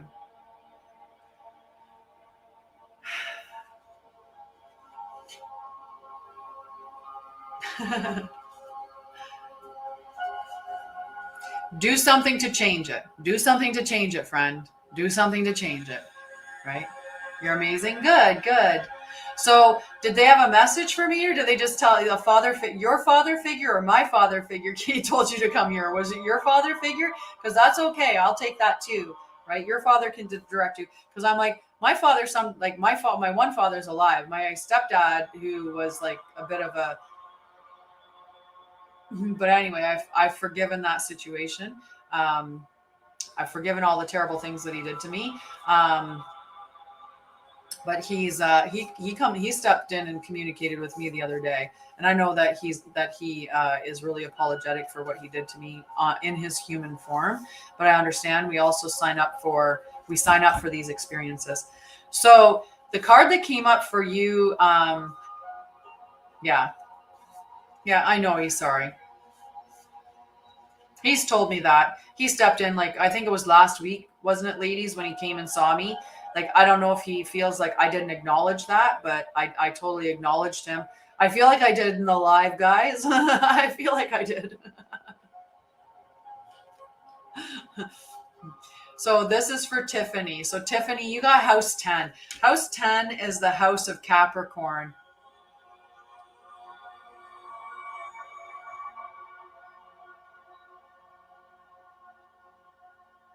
Oh, he did some nasty things. I love you, Dee. Have a beautiful day. Thank you so much for joining me. Hi, Sabrina. How are you? Yeah, he did.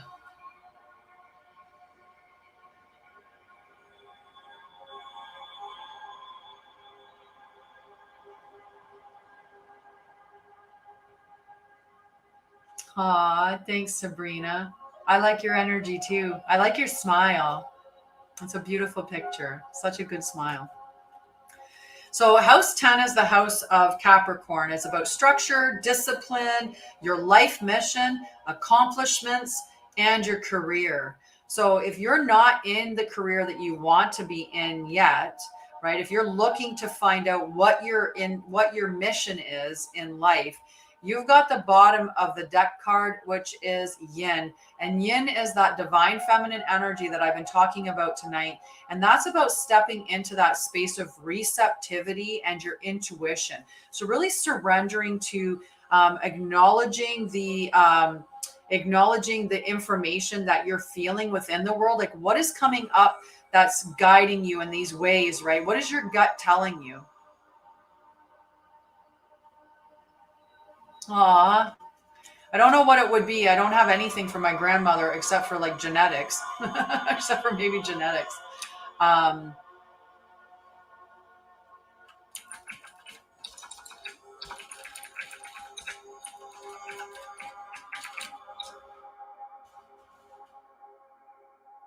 Aw, you're tapping so fast. Hi, Vanessa. So this is, just be open to receive this new information that's going to come in around your life's mission and your career, right? And lean into your intuition to give you that guidance. If you're not used to using your intuition, because we're told not, like, we're really taught not to. We're taught to really rely on our five senses. You can start opening yourself up to your intuition, even if you got a deck of playing cards. We all know what the cards are. We know that there's the four suits. We know it goes from ace all the way up to king. And you just pull a card from the deck, right? Like if I was to pull a card from this deck, right? And you put it down and you just ask yourself, what is this card? And then you start to try to intuit what the card is. Now, when the message comes in, and you start going, well, it could be this or it could be that, or I think it's this, that's your logic center, right? You want to go with your intuition that comes up. And sometimes your intuition is very subtle. Sometimes it's really quiet.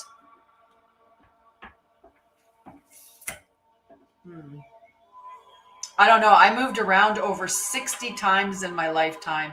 So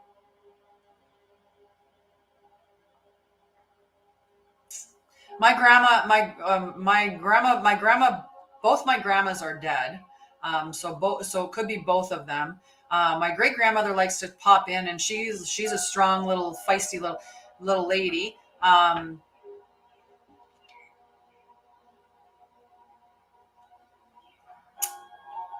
But my grandma, my dad, like on my actual genetic dad's side, she like, I don't really have anything of hers except for maybe a couple of silver dollars, and I don't know if that grandma, like, I maybe have some silver dollars. I don't think I have anything else from her.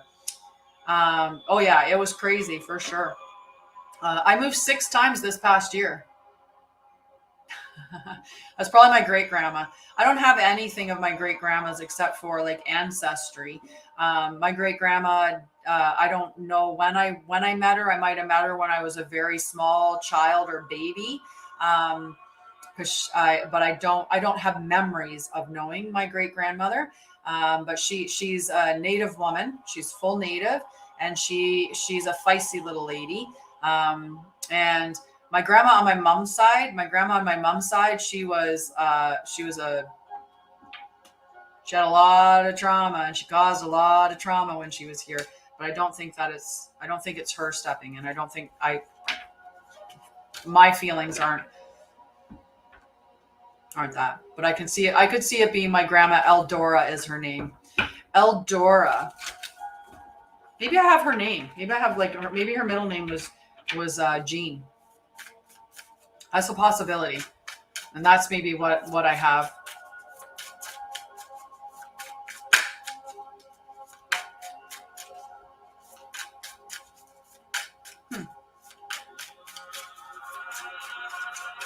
Interesting.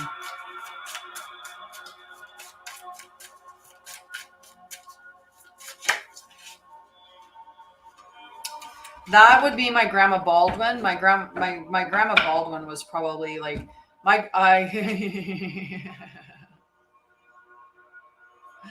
This is funny. I don't know if I have it on this phone here, but I'm gonna see if I do.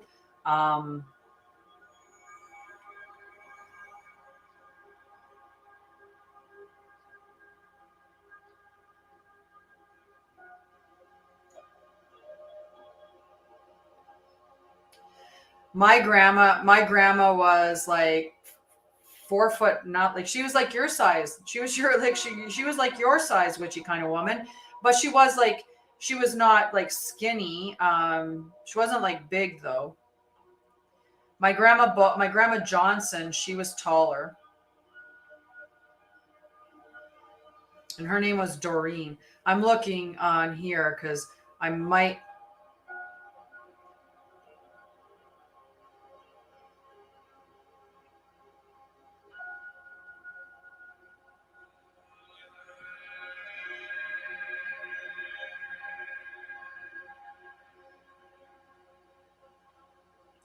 Because I had a picture of my grandma and I.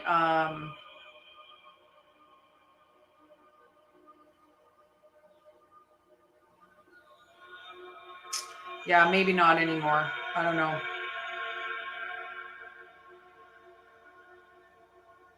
I don't know. She is very short. My other grandma was more average, like around 5'5". At least she was at least 5'2", but up to 5'6". I don't know. My grandma Johnson was a little bit taller. My other grandma was very short, like very short, and she was a little chubby. She was a little soft. Um,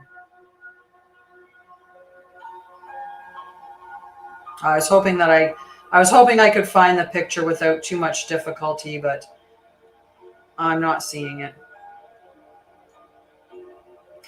And yeah, I have changed my phone since I changed my phone since I took the picture. So sorry, guys. I thought I might have had a picture of her, but that's okay. I do have a picture of her, but I'm not. It's got to be on my. It's got to be on my um, Facebook, but that's okay. But yeah, really, really short. Aw, thanks, Andy. I know. I do have. I know I have a lot of love around her, around me. The new place is really, really awesome. Like,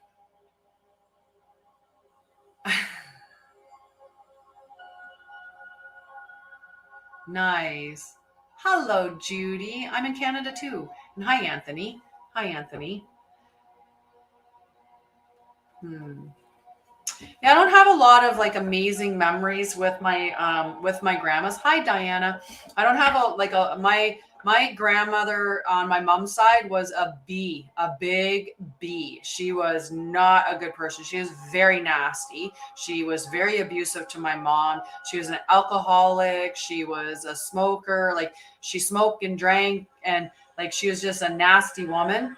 My other grandma, I had a different, like I had a decent relationship sort of with her, but that was, because I had repressed memories and stuff until I found out some of the family secrets. And then I was like, ooh, um, but, yeah. And my great grandmother, like I said, I can't really recall memories of her because she died when I was really, really young.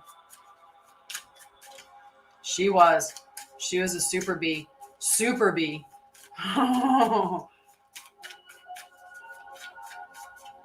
Yep. Yeah, absolutely. So when they're up there, they're like, and and I know they'll come in and, like sometimes like with my stepdad, when my stepdad showed up and I knew it was him, like I didn't know it was him right away. I thought it was maybe somebody else. But then when I really felt into that, I was like, yep, totally my stepdad. And I could see he was being very apologetic, and very sorry for what he did to me. And, I know that he was just sick. He was sick. That's the easiest way to put it, is he was sick. Okay. So I'm going to do a real quick check-in. Mariana is next, and then Mayuma. Okay. So Mariana, Mayuma, and then Amanda Ghoul, and then Tanya. Okay, so those are the next four. Okay, so just let me know if you're all here. Hi, Mayuma.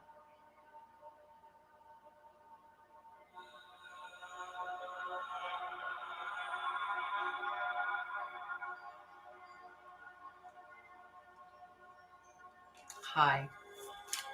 So Amanda, Mariana. Okay, so I'm going to pull Mayuma's card, and then after Mayuma is Amanda Ghoul. Amanda Ghoul. So we'll go with Mariana first. Or Mayuma, sorry, Mayuma first. Yeah. So Mayuma, we got Yang. Yang is that divine masculine energy that is for the fire and air elemented signs. So,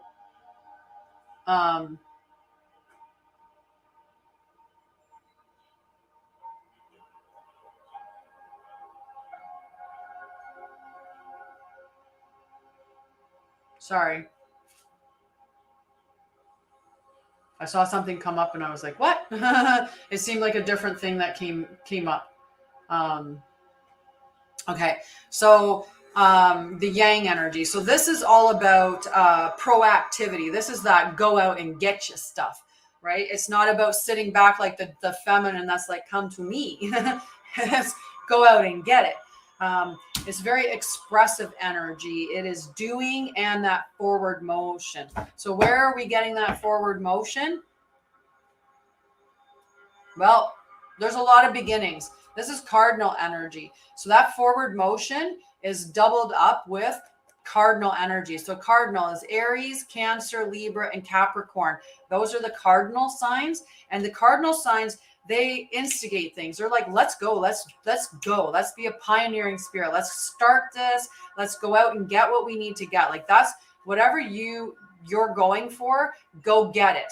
The time is now, like the energy is here. You got passion and bravery pushing you to go forward and get what you want, right? I love this deck. It's $44 Canadian on Amazon, but I didn't get it. I got it on sale. I was lucky that I got it on sale. Definitely, Mayuma.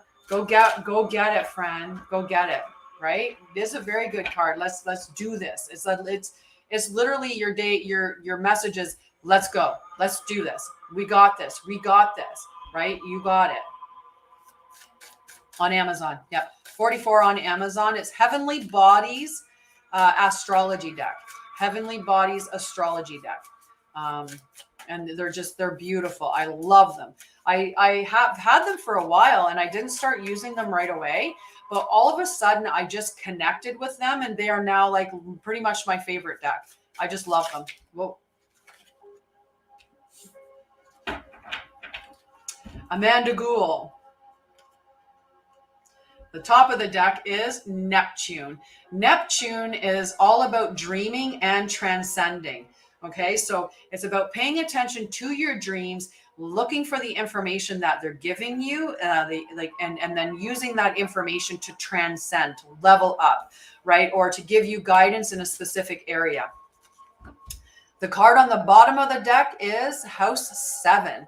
So you're going to be getting information in your dreams pertaining to your relationships, right? So this is all about profound relationships, intimacy, and your romantic partnerships. So somewhere within your dreams, and it doesn't necessarily come out clearly. Sometimes it comes out in symbolism. So if you have difficulty, I have you on the list. Andy's girl. I have you on the list. Yeah, I have you on the list. I'll pull cards for you, okay? And I'll intuit the message from the cards directed towards your relationship. And welcome back, Jenny. So within these relationships, right, look at the dream information that you're coming, because it's going to help you step up to the next level, or it's going to call in and allow you to transcend into this profound relationships and this beautiful connection that you need, that you're calling into your life. Okay. Good morning, Oliviera. As I type your name onto the You're welcome. You're welcome. Call in that beautiful relationship. Know that you deserve it, right? And the best way to get a relationship to your relationship to come to you is be that which you wish to call in. So be loved to call in your love. Be loved to get love, right? Be in love, madly in love with yourself. Madly in love with yourself. All right. After Amanda Gould, I didn't see Tanya. Oh, there's Tanya. I saw Tanya. Hi, Tanya. Just perfect timing for your card, love. And then after Tanya is Shanalita. Okay, you can't have all of them. We're not doing a mini reading. And that would be like a bigger reading. So we're going to put those all back. And then after Shawnalita is Witchy Kind of Woman, and then Jess, my love, on Facebook, and then Spiritual Amethyst. Okay, Oliviera, I put you on the list as soon as I saw you coming in the door. I'm like, yep, Oliviera, time for Oliviera. So, Tanya, Tanya, you got Mercury. So Mercury, we all know when Mercury goes into retrograde that there's all the conversations about communication and stuff like that. Shawnalina, that's so cool. So Mercury is the card that came up for you, Tanya. Right? So it's all about thinking, learning, networking, and communicating. Now, on the bottom of the deck, we got, it's upside down, Aries. Aries. So you're going to be starting something new, and that's either a new networking situation or a new opportunity to learn. But you're going to have the passion and the bravery to go forward in that, because that's the energy of Aries. Aries is very much a passionate, let's go get it. Let's do this, right? Like they're the little babies, they're the little rams. They're like, let's go, go, go, go, go, right? Like we want to get this. So that's that very pioneering energy as well. They're a cardinal energy. They are fire. They're passionate. They're brave. They're optimistic, right? So that's the energy that you're bringing into this area of learning and communicating, right? Just beautiful energy. Go get it. Go get it. That's definitely telling you to go get it. So after Tanya is Shawnalita. If Shawnalita's there, let me know. And if not, next, I know Witchy's here. I know Witchy's here. And then after Witchy is Jess.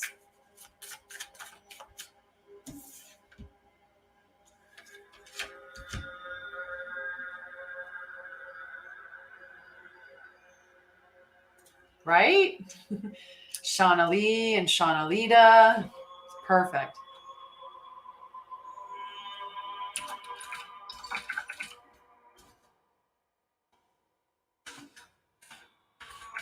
It's a good message for her if she was here. I mean, sometimes the good messages are the Dr. Feel. Dr. Feel Good.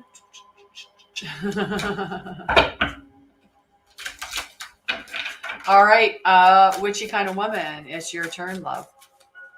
The Shawnalita didn't step forward, so we're going to move on. We dipped down. We had like 29, 30 people almost, which was nice to see. All righty, Shauna, we have Gemini, our social butterflies of the astrological deck. Gemini is all about curiosity and intellect and networking. They want to network. And we've got the Sun. The Sun is all about embodying your truth, self-expression, like owning who you are, shining like the bright light that you are. And as you're shining like that bright light, you're going to call in the people that you need to network with, right? And that is going to allow you to grow. Whether that's something, and being curious within that. And whether that's growth within who you are and how you express yourself, or growth within how you communicate, or a learning opportunity that's going to be coming to you through this networking, right? Just embody your truth, and the people that are meant to come to you are going to come to you, and they are going to help you shine even brighter in your truth. Okay. I love that. Hello, Cindy. How are you? And thank you, Kim. Appreciate you. This has been a beautiful morning, ladies. A beautiful morning. All righty. After Witchy, Jess, my love. Woo! Jess, those cards both came out flying together. So there is something that is creating tension within your life, or a power struggle, or yay, Renee.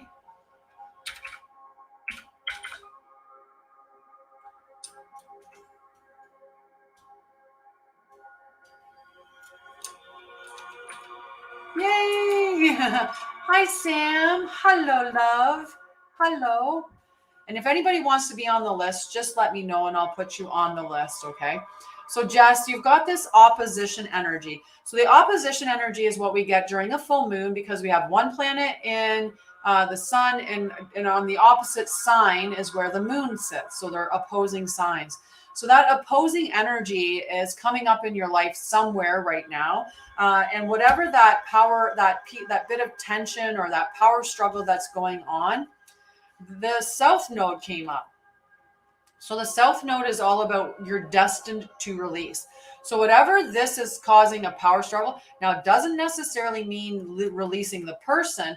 It could be that you're destined to release some belief system, or you're destined to release something that's no longer serving you, that's creating this power struggle. So it's not always necessarily that it's a full person that you're releasing, or a job that you're releasing, or something like that. Oh, I'm sending you a bunch of love. Good morning, Kyle. I will take it. I will take we'll take all the good vibes, right? Aw, thanks, lady. I love you. Love you. Always, always. I love being me. I love being me. Okay, who was it that asked if they were? Oh, yeah, Diana asked if she was on the list. And I saw that, right? Okay, so I'm going to scroll down. Sam wanted on the list. Right? Like we can hang on. We're going to do just a little bit of quantum, just a little bit though. And we might do some quantum later when we get done doing cards. We'll do some healing, but right now let's just give me 1 second. We're going to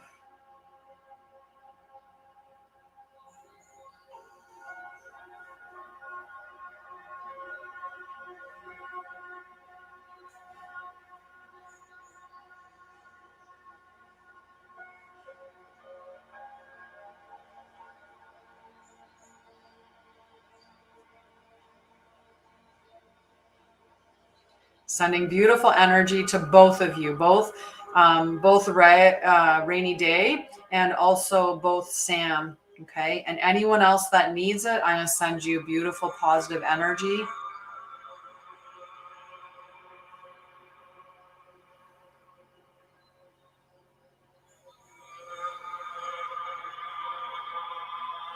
Yeah. Yep. They're destined to be released, Jess. That's for sure. Okay.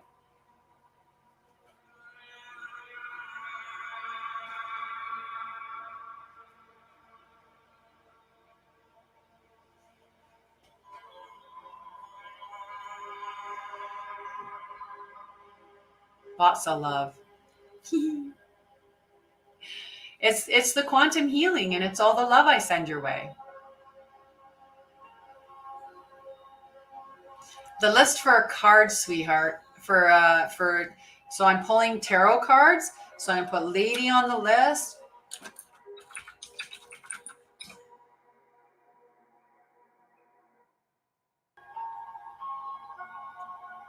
Lots of love.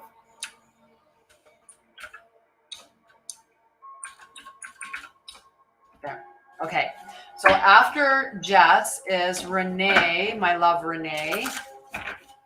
You're welcome, lady. I put Cindy and Kim on the list too.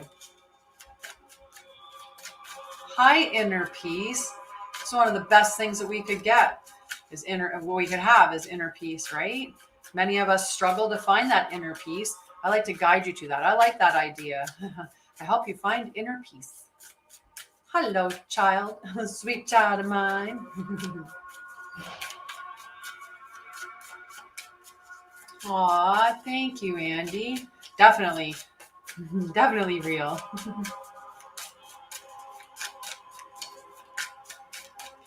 Yeah, I spent a long time being like hiding in my coping mechanisms from all of the trauma that I experienced as a child. That when I went through that healing journey, it was like, no, going to be completely. Aw, Andy, that is so sweet. I just want to look at your picture because you look super cute. Aw, thank you, Carol. You know what? We magnetize to us people that are the same on the, like, I'm a mirror. I'm a mirror. So if you're seeing me and you think I'm amazing, you're amazing too, right? Right? All right. So, Renee, I almost went down to Rebecca. Renee, I don't know if Renee's still here. And if she's not, that's okay. I'll pull her card. I'll write them down and we'll just sit them to the side. But, right? Yay. Okay. So we got Libra. So Libra is all about your relationship sector, like profound relationships. But it's also about balance and harmony. It can be about like partnerships, and they're very much about fairness too, right? That balance and harmony and beauty. The other card that came up is House 11, and House 11 is the house that governs Aquarius. So it's very much, I love this one, birds of a feather stick together, right? I love how that, it is definitely Cindy, for sure. So that those birds of a feather stick together. This is friends, like-minded groups, and humanitarian beliefs. So I feel like this is calling in like this beautiful network of like-minded people towards you, where you're going to end up finding a profound relationship, a relationship that is going to, aw, that's so cool.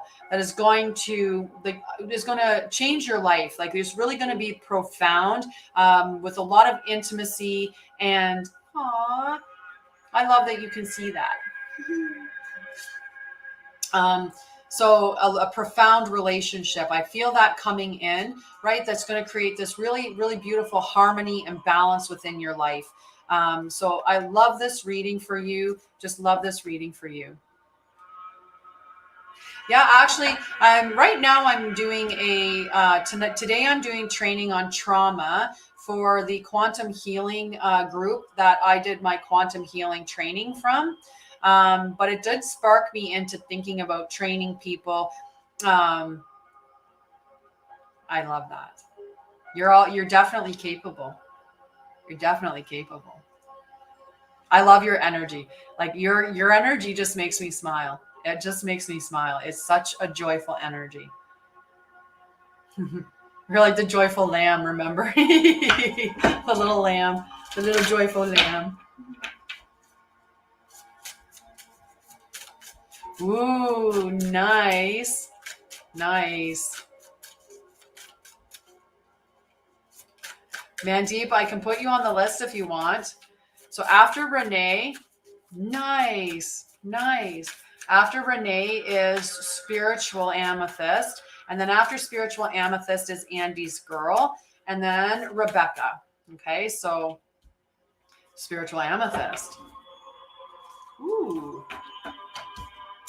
So you got the Sun, which is about that self-expression and that embodying your truth. And you got House 9 on the bottom of the deck. The House 9 on the bottom of the deck is about spiritual growth. And spiritual growth, it could be higher learning or just more education in the spiritual realm. It could be going through a spiritual growth yourself, like opening yourself up more to your gifts, which is just allowing you to step into more of who you are, embodying your truth, right? And shining that light just brighter, right? And that's going to bring this super charismatic energy towards, like, when we are embodying our truth and we're standing fully in our light, we become magnets for what are meant for us. So I love this for you, I love this for you, Spiritual Amethyst. It was difficult for me to say that because spiritual growth and Spiritual Amethyst, I was like almost tongue-tied. I was almost tongue-tied, right? And I love that energy, right? So yeah, I started creating, so the thing, instead of calling it trauma informed, I decided I wanted to call it trauma awareness, right? I wanted to create an education. I'm creating education to help people become aware of trauma, what it does to you, and like what it does to someone's body, how to be understanding or compassionate and hold space for somebody that has trauma, and for us to navigate through that experience, right? So, kind of really doing more education towards, how I healed myself and teaching people how to do that themselves. Even though, you know, I like to do the quantum healing, and I love to give people rapid results doing the quantum regression and integration therapy, which, like I said, for me, I call it quantum mind, body, spirit healing, because my company's mind, body, spirit, healthy self. So I call it quantum mind, body, spirit healing, but it comes from the training system of quantum regression and integration therapy. So I love doing that with people because I love giving those radical transformations. I do. If you go to my on my profile, my website is right there, and you can go to that and check it out. Hi, McNemesis Live. I love you too. All right. So after spiritual is Andy's girl. Hi, Andy's girl. I love it. I love it. You guys are amazing. We have such a beautiful collective here, right? I love the people that join us in these mornings. Today was supposed to be an evening, so it was supposed to be an evening one, but but because of the training that I'm doing, I moved it to morning. So hello again, and I might be just going back to straight 9 to 12 a.m. just doing our morning shows. I think people need some clarity in the morning, although it's evening for other people, but you know, it works for a lot of us, the group that it does work for. So I know you were looking for relationship, and the interesting part about it is we've got house 5 and 11. So house 5 is the house of Leo, and house 5 is all about passion. It's all about children and being playful and romantic, like flirty energy, right? So this is very, you know, like let's go be a little bit more romantic. Let's be a little bit more like be flirty. Let's call in some romance, right? And very fiery, passionate energy. And that's with house 11. House 11 is about our groups, right? It's a very much, and this is the opposite. This is Leo and Aquarius, right? That those opposites attract. In this situation, Aquarius is talking about those birds of a feather flock together. This is about, and this is sing your song, sing your true song, like stand up, because the sun is the planet that that governs Leo in house 5. That's all about singing your song, embodying your truth, being proud of your self-expression, right? Like tweet your little song, bird. Whereas this one here is birds of a feather flock together. It's all about those groups of like-minded people. So this energy, this really speaks to me about you calling in the like-minded people, and that in a romantic capacity as well. So someone that's going to really see you for who you are and want to be with you. No, somebody's closed-minded.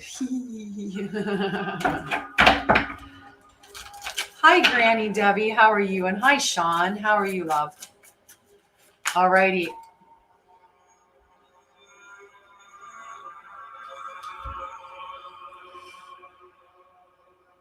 Just 1 second.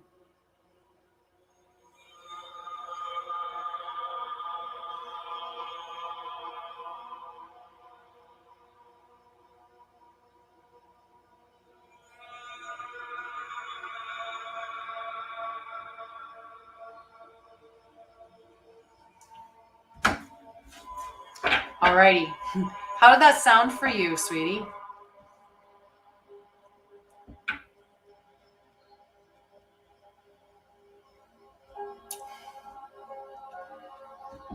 Did that seem to resonate for you, Andy's girl? I have to make sure, because sometimes people fall out the door. There's like a trap door or something. Hi, Granny.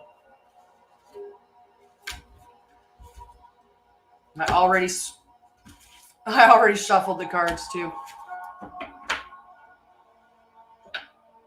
Not really. You don't feel like you're embodying your true self and calling people into you? That you're calling in your like-minded crew, and that within that like-minded could be the person that's meant for you because you're standing into yourself and embodying yourself? Oh, that's unfortunate, Franny. Hi, Eddie. I'll sit with it for a second, Andy's girl. Just hang on 1 second. Okay.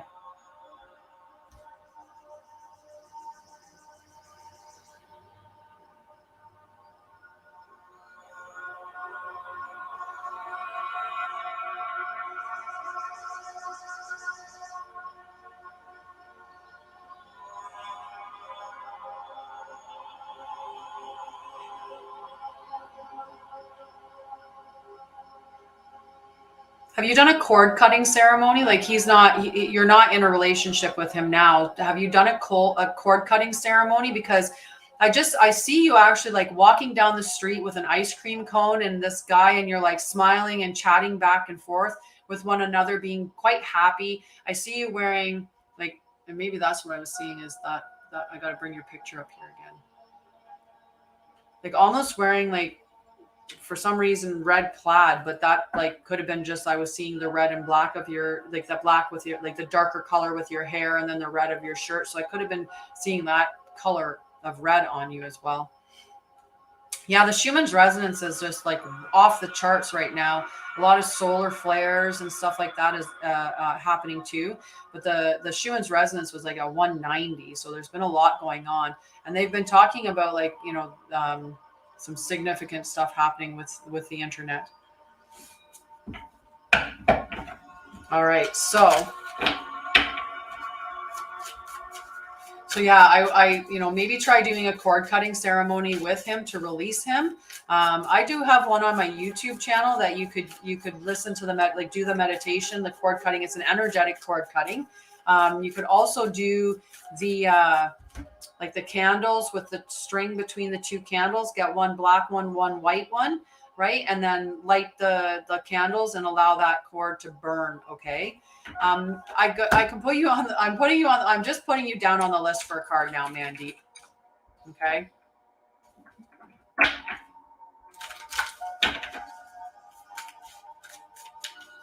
Okay, I got you on the list, Mandy. So after Andy's girl is Rebecca. I hope you're still there, Rebecca. After Rebecca is Oliviera, and then Diana. Hi, Misha. After Diana is Sam, and then Lady, and then Kim, Cindy, and then Mandeep. Okay.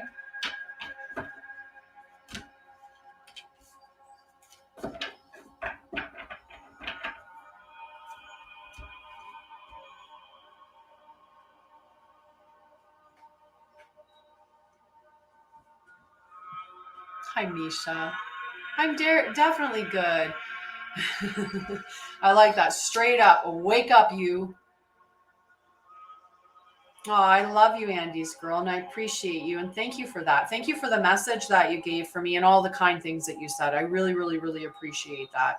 And I'm sending you a bunch of love, and I'm sending you like really honestly blessings in the situation that you're in. I wish you all the best with that.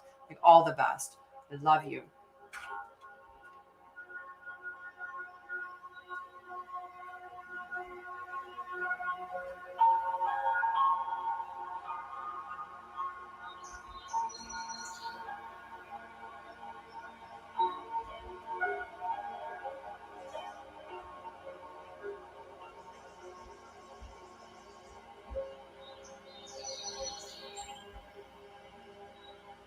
Sorry, I have a meeting with somebody after this. Aw, thank you. Yeah, it was a challenge for sure in the beginning, but then when I started figuring out how to really do it, it became much easier. And now with everything that I've learned, it's even easier.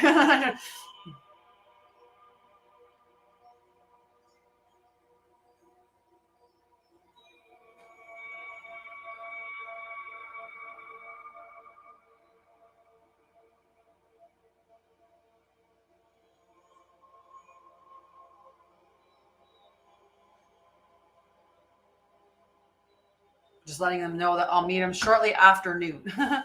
Thank you. Hi, I am Minigona. Trying to. I am in Igona. I am in Igona. Trying to read that. Okay, so for Rebecca, the card that came up on top was Aquarius. Okay, and the bottom card is Square. So Square is a planetary. I should actually wait, make sure that Rebecca's here. Sometimes Rebecca falls out.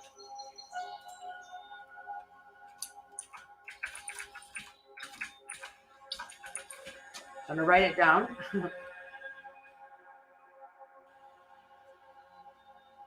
Thank you so much, Carol. You are doing a beautiful job, and I appreciate you.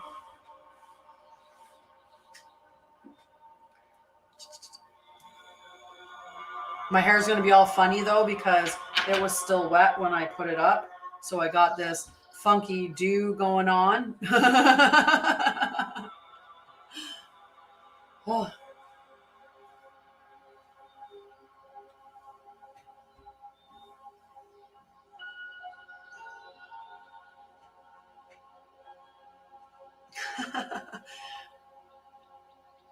There. It's a little better. So I'm gonna hold these cards aside for Rebecca. I didn't see her say anything, so try not to box the cards though. And I'll do her card afterwards. So next is Oliviera. After Oliviera is Diana and then Sam. These spam calls.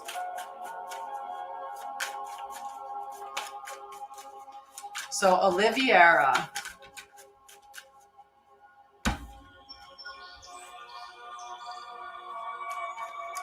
The card on top was North Node. So this is the head of the dragon. If you look on your chart and you see what your sign is in the North Node, that's telling you where you're headed towards in this lifetime. Okay, so the North Node is the head of the dragon. That's what we're destined to have.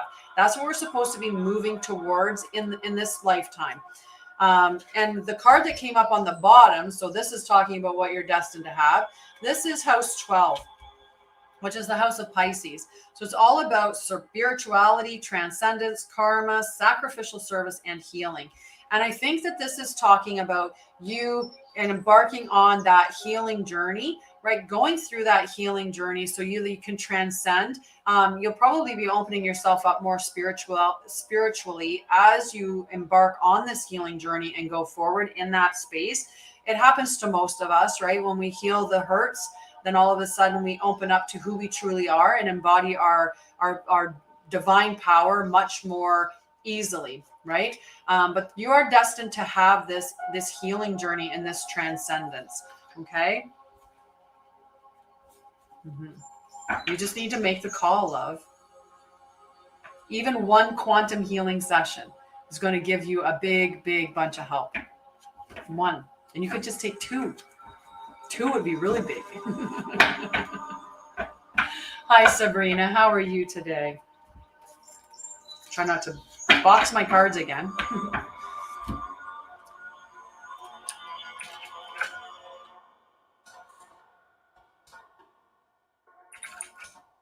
So after Oliviera is Diana. Are you still there, Diana? Hey, Tony. YouTube's hopping this morning a bit busy morning.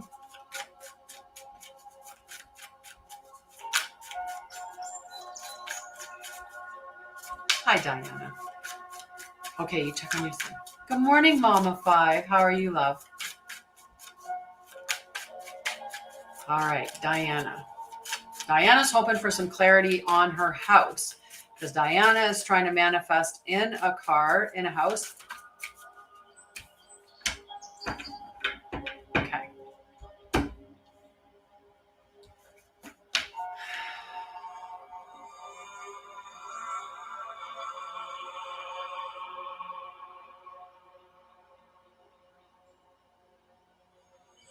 My hands are vibrating so big right now. Like I feel like I have like so much energy that there is some healing that needs to happen, right? Like,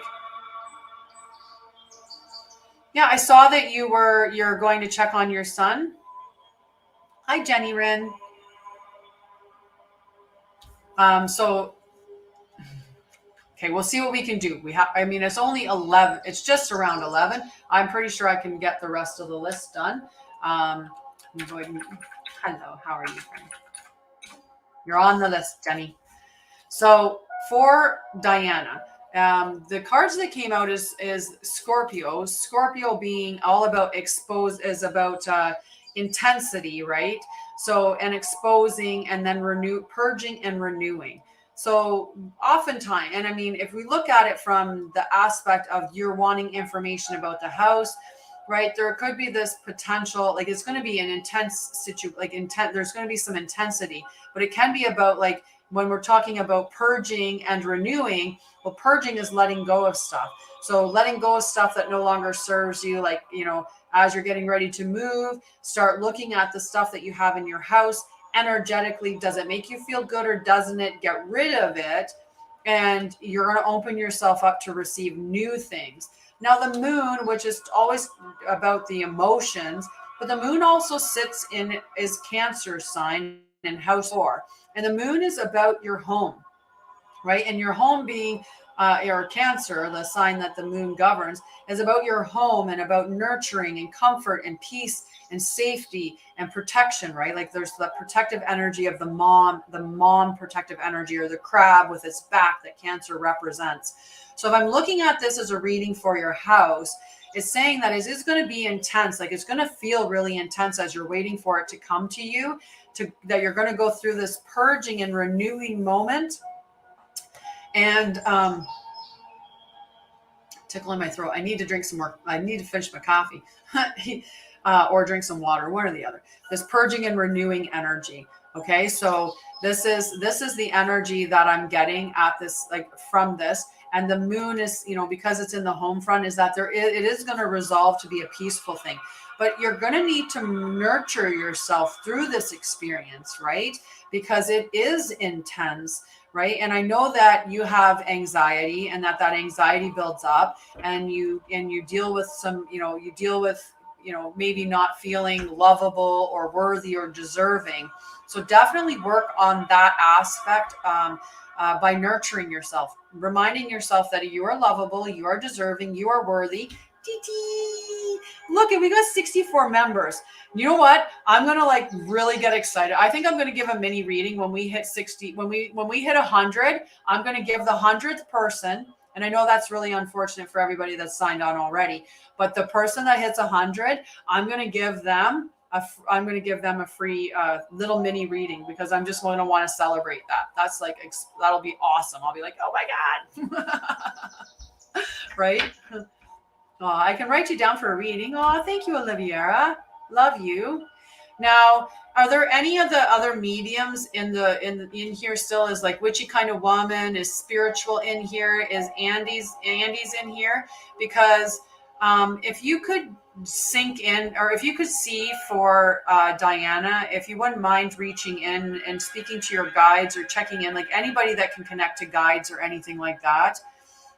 Would you want to check in for Diana to just to see what you're seeing for her house wise, because her house is being sold, like the landlord's selling her house, and she really wants to. And I saw this little yellow bungalow that she was going to get, and the pendulum said that she was going to get it, but she's really concerned that it's not happening, and that and is worried. So if we could alleviate her concern or her fears a little bit. And, and I've told her before, if she feels really fearful about that coming to her, to take an apartment or take whatever she can, and not, and just take what she can. But I don't know if anyone there can give her a little bit of, make her feel a little bit more secure about what's coming. And hi, Tony. You'd like to be on for a card? I can pull a card for you too, Tony. All right, so if anyone that can speak with, they can touch them with their guides, can do that, I would appreciate you. But I don't know who's left here. We only got 16 in the room. Okay, after Diana is Sam. Sam, my love. Ooh, Sam, your card flew out right away. And hi, Carrie. Sam, you got the North Node, the head of the dragon. So this is what you're destined to have. So you could look at your astrological chart to see what is your North Node. Thank you, Carol. Ooh, you got the whole dragon. That is so cool. That is so cool that you got the whole dragon.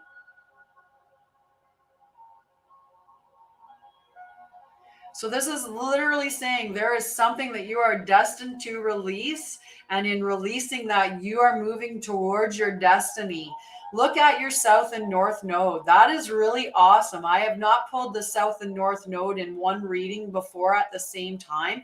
That is awesome, Sam. Hi, Jones. How are you, love?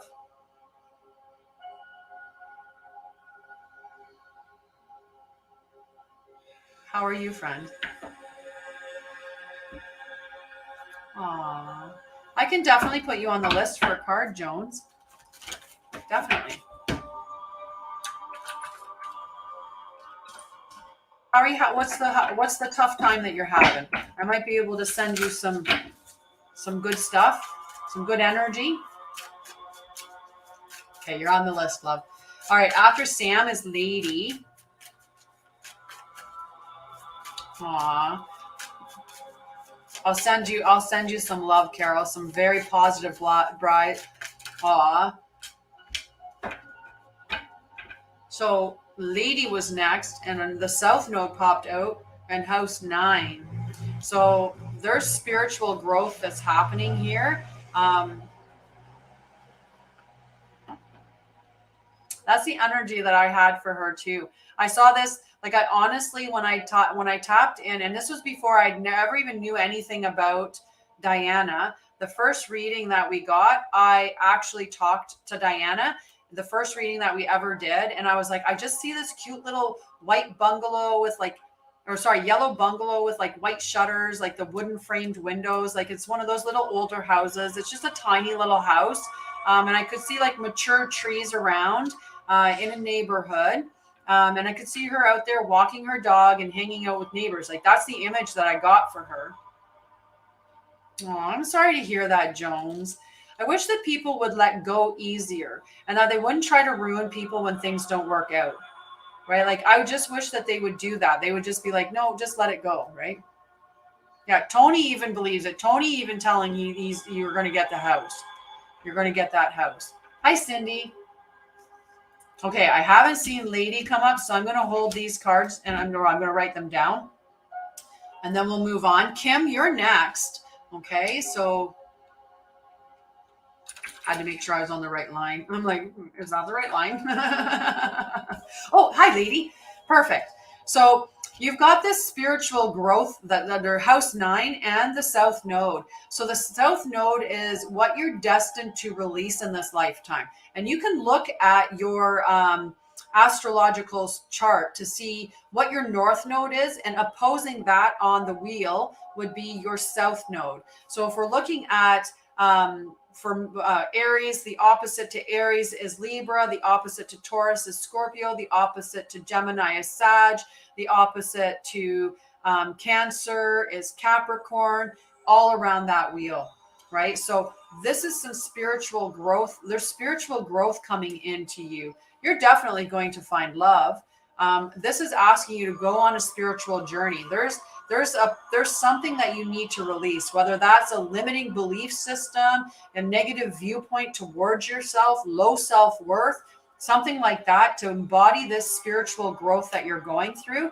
And when you step up and you love yourself and you know who you are authentically and you stand in your light in that authentic self, then you're going to call true love to you by being your true self. So review your life and see what it is that you need to let go of, right? Do you think that you're worthy of having that profound, intimate, I see all of you level of love? Because if you believe that you're destined to see that, you're going to receive that. But you got to go through this little bit of spiritual growth and release what doesn't serve you before you're going to get there. Okay? And Diana's saying thank you. Okay, come on over. Come on over. You can come sleep over here. All I ask is that you contribute to the household expenses. And you know what, Redbeard? I'll even give you a mattress on the floor. A whole mattress on the floor. Unless you just want to have a nap and then nap on the couch, okay? You're so welcome, Lady. All right, after Lady is Kim. Kim, that came out like really fast. Really fast. Aww. Sorry to hear that. Hi, milk of chickens. Do we need some love sent? And Carrie, try not to embody that, like that statement of and I don't know his full situation, but I do yes. I fast though, but I'll take breakfast for supper.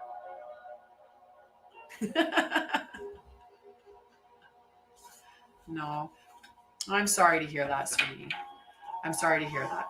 Sometimes, and I do a podcast called Divine Healing, and in that podcast of Divine Healing, I've done sessions with people who have like healed the most miraculous things, like doctors telling them, you've got stage 4 cancer, and and they're like, no, I don't. People who have been told they're paralyzed and never going to walk again, and they're like, yes, I am. So I tend to stay in that realm of believing that anything is possible and that healing can come to anybody when they believe it. But I don't know your situation for sure, so I'm not gonna. I can't. I don't want to go there with that. But I do want to send you lots and lots of love and positive energy. So let's after. Sorry, we're at Kim. I'm going to do Kim first. Okay. So Kim is struggling as well. And the water card came up. So it's a very emotional time for you right now, Kim. And we can feel, like you can feel that, I'm sure. But this is a card reminding you to be very compassionate with yourself, right? Be compassionate with yourself through this experience, right? And lean on your intuition to give you guidance on how to navigate forward. The next card, the card that came on the bottom, is the House 5. House 5 is the card that oversees Leo, and it's all about passion, play, children, confidence, and creativity. So when you lean into your intuition, you're going to see you're going to see this creativity start to be birthed in you.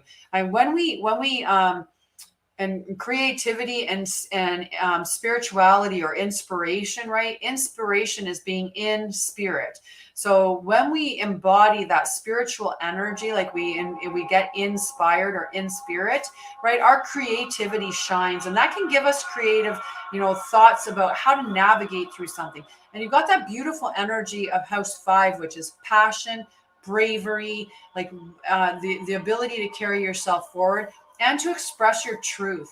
Because House 5, like Leo is the proud lion. They're proud of who they are. They stand boldly in that light. They're very charismatic, right? So be compassionate with yourself, lean on your intuition, stand in your self-confidence and everything that you're in, and you'll be able to make it through and work through it. Okay. Aw, Cindy. So much love to you, Cindy. Cindy is next for a reading. We're going to do them backwards, apparently. All right. So we have, in the order of the cards that are remaining, we have Cindy, Mandeep, Sabrina, Tony, and Jones. You're welcome, Kim. You're welcome. Thank you so much for all your gifts and your likes and everything that you gave to me today. I appreciate you so much. I appreciate you so much. And I send you all kinds of blessings and just lovely, lovely, warm, healing energy. Lots of love. Lots of love. Okay. I love you too, Mayuma. Love you.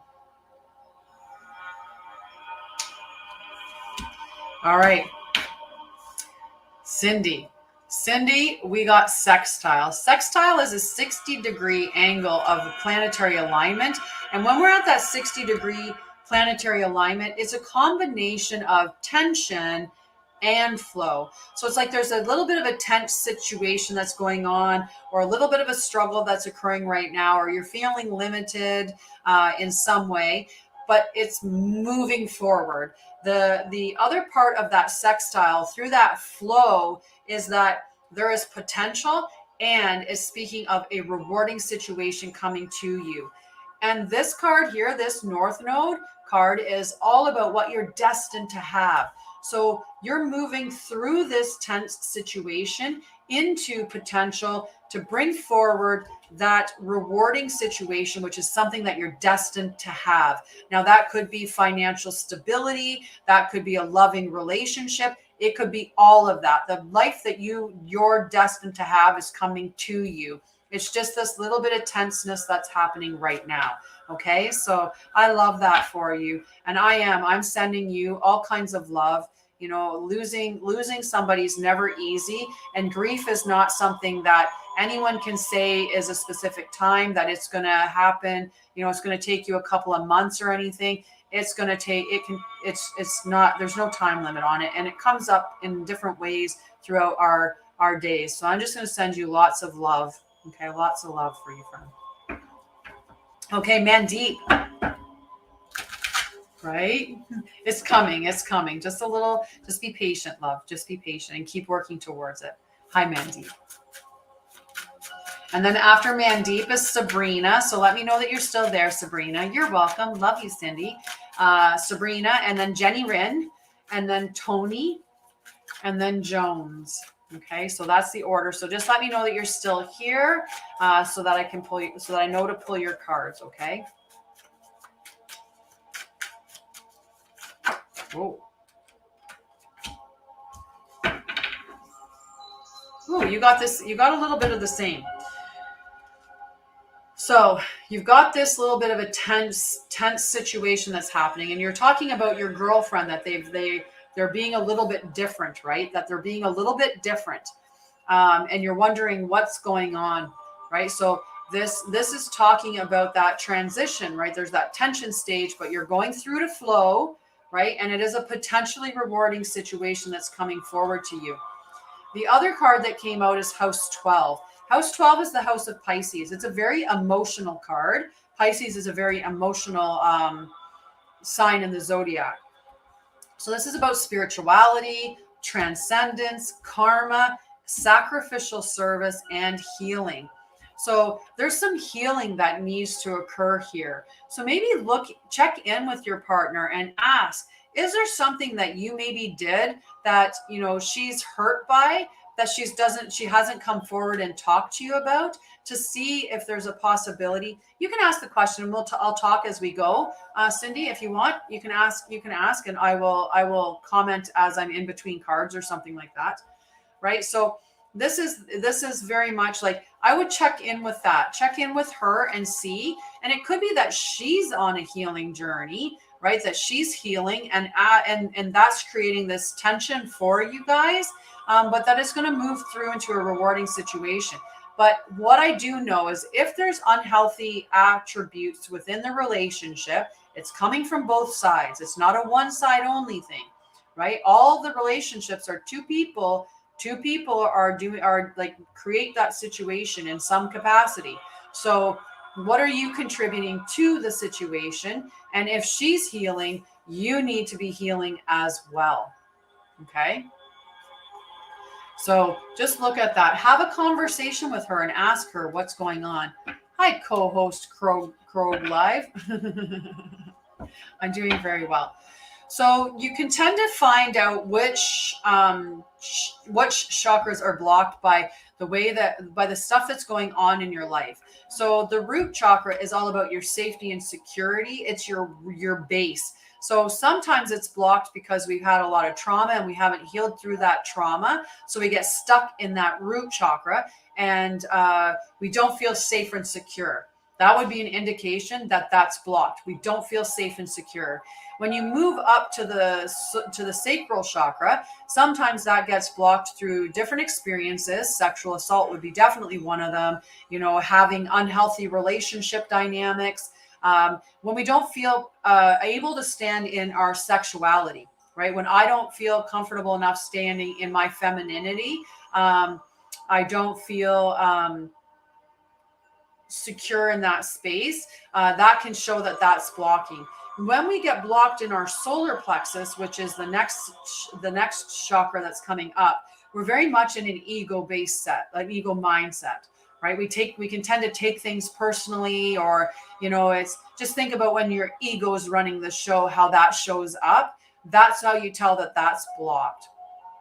When we're in our heart chakra, that's when we start to get into the space of outward, right? Those lower three are internal. The next two our external. So when we're looking at our heart chakra, that's about love for yourself. But when that's an open chakra, you love yourself and you shine that unconditional love out to other people, right? When that's blocked, maybe you don't fully love yourself or don't feel like really secure within how you feel towards yourself, and maybe aligning yourself with, that fake love or whatever. And you might give from yourself love to other people, but that's with the hope that it comes back to you to fill you up, as opposed to full of love, sharing that out towards each other.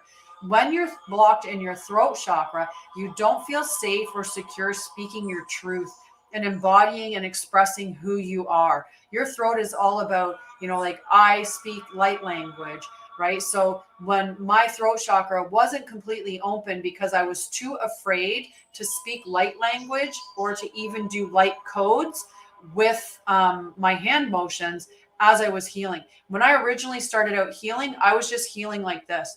I was just holding my hand over my heart and I was just sending that energy out to people. I started slowly moving my hands, and then all of a sudden I became super expressive in what I was doing with my hands, because I'm sending light codes, which your soul understands. Your logic probably doesn't, unless you can translate light codes, which some of us can. So that's how you know that that's blocked. When your third eye is blocked, you are not, your spiritual gifts may be muted, right? So this is that your intuition or your insight, your ability to open up, right?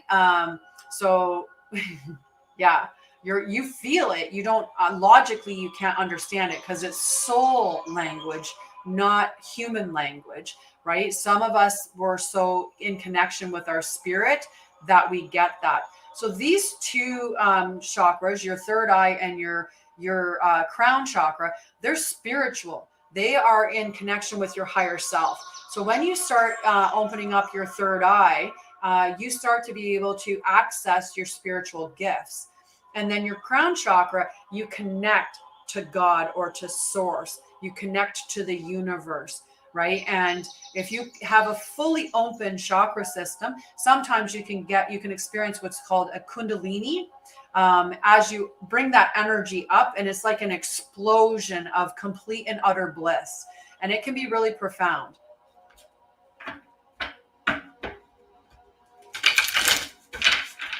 Right.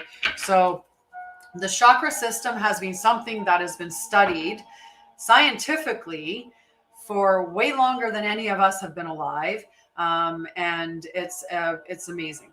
So, but you can be blocked in one and not others, right? You could be blocked in your throat chakra, but already open in your third eye or in your crown. Like you could be connected to your spiritual gifts, but feel blocked in expressing them, right? So that's a way that you can get that. And then thank you for blocking this, because that was not appropriate.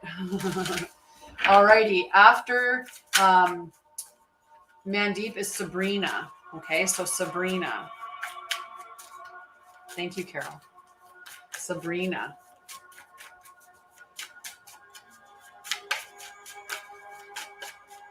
And you're welcome. Is Sabrina still there? And then after Sabrina, Jenny Wren. And I think Tony left. And then we got Jones. Tony didn't want to wait. But maybe sometimes they're on the back, like it's just not showing as somebody being there. Hi. All right. I'm going to give it a second. Exactly, right?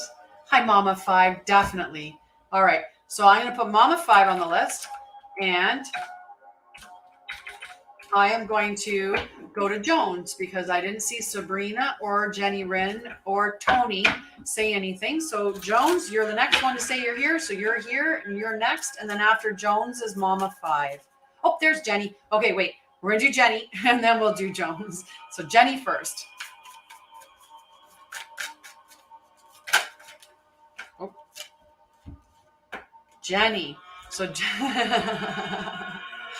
Jenny, you got the moon. The moon is all about satisfying your emotional needs and nurturing yourself and others. The moon governs the sign of Cancer. This is, maternal energy. This is a very feminine energy as well, right? So this is about embodying, like, is acknowledging your emotional needs and making sure that you're being very compassionate to yourself. But it can also be opening yourself up to your intuition as well. The other card that flew out with it was fire. So fire is for the 3 signs, Aries, Leo, and Sagittarius. And anyone that's fire has has these elements as well. So any of those signs have those elements, right? And this speaks of compassion, bravery, confidence, and optimism. So this is really asking you to be optimistic about the situation that you're going to, while satisfying your emotional needs and nurturing yourself and your children, right? But be brave. And I'm going to look at the bottom card, right? Yeah, it's you're experiencing that struggle right now, but not to worry, because it will pass by. You just have to have patience, right? Just patience and compassion as you're going through that experience. Okay.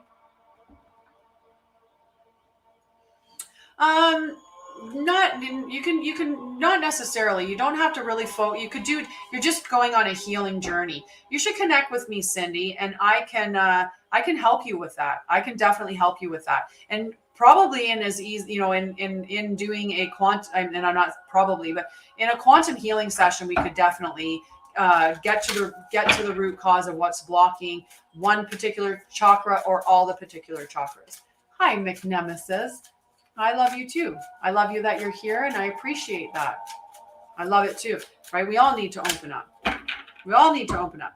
All right. Jones. Definitely. Sound meditation. Beautiful. Listen to those frequencies, right?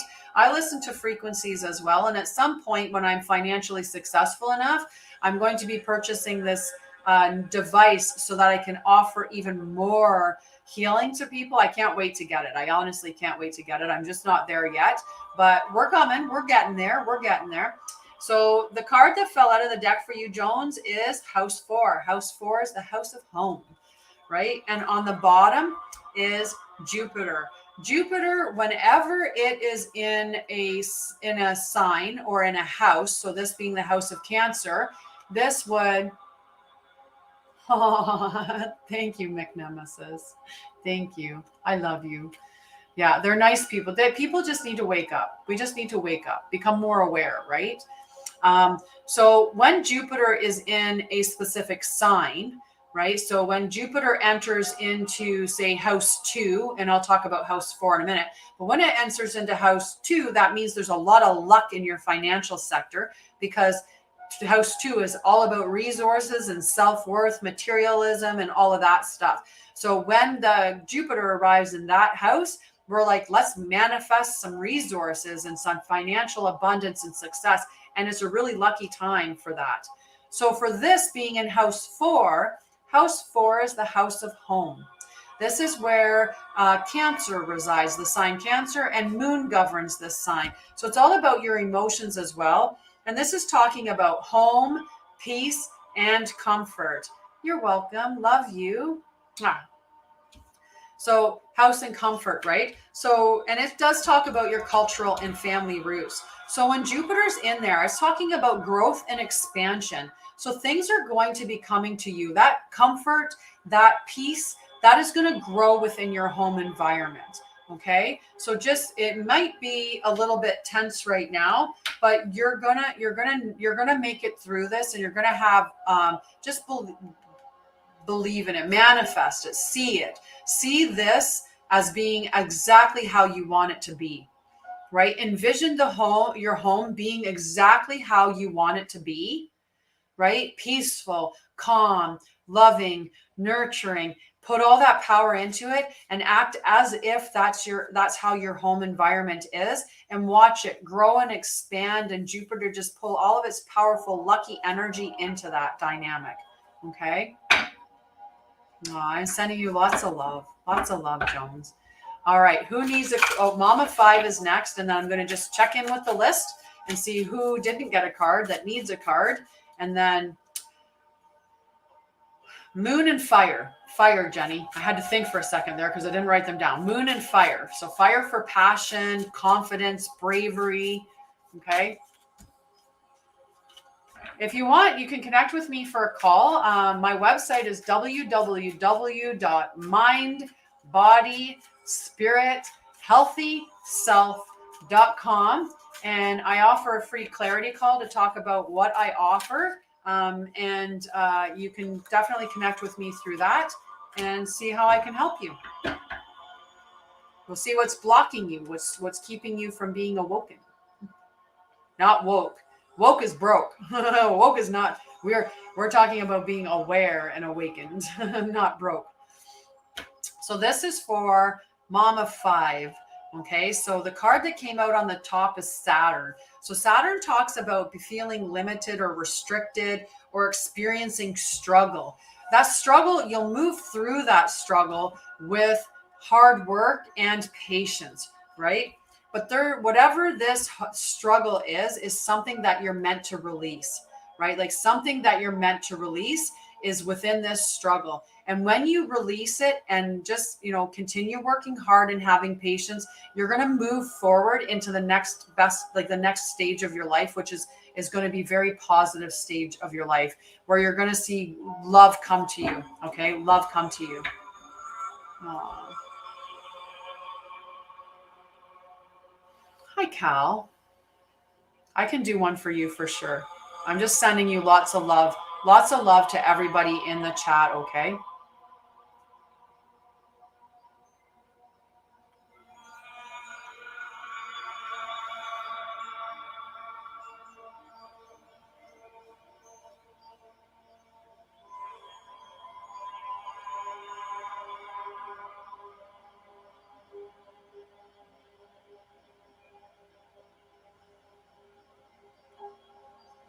Okay. I love you guys. All right. So Cal, definitely. And if anybody else did not get a card, still wants to get a card before I go off, just let me know. I'm going to leave shortly, right? So probably about 15 minutes ish. Okay. So if you want a card, let me know. Is McNemesis up to no good? Oh, no. I don't know him. Ooh. Ooh.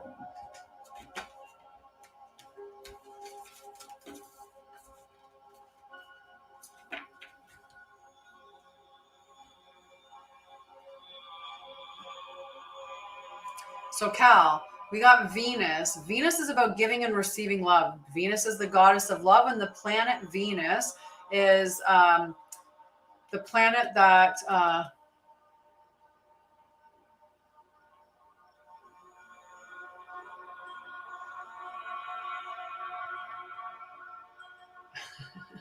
yeah, you can go. Hi, Krusty the Clown. I'm just looking at.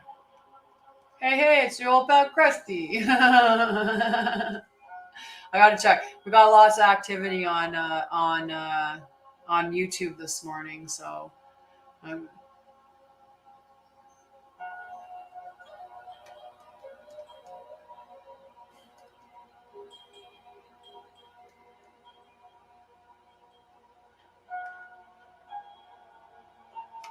it is a crystal citrine crown, crystal citrine crown. I have that one, and I have a clear quartz one as well. Thank you. So, Cal, I was saying that it was Venus. It's not Venus. It's not. It's Uranus. Howdy, Fadoodle.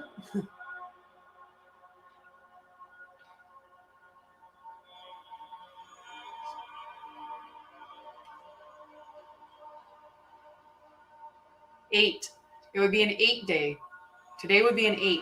So Cal, this wasn't Venus. I read the card wrong. So the card is Uranus, and Uranus, people can laugh about that. I used to laugh at doo-doo all the time. Every time someone says doo-doo, I'm like, hee hee, because I'm a child. Is about radical change. So radical change, but then 2 other cards came out. So I'm gonna read them both. It's Sagittarius and House 5. So a little bit of a lot of fire energy there. So passion, confidence, optimism, exploration. So this experience that you're going through is going to be a radical change, but you're going to have passion and optimism and all of that to bring you through that experience.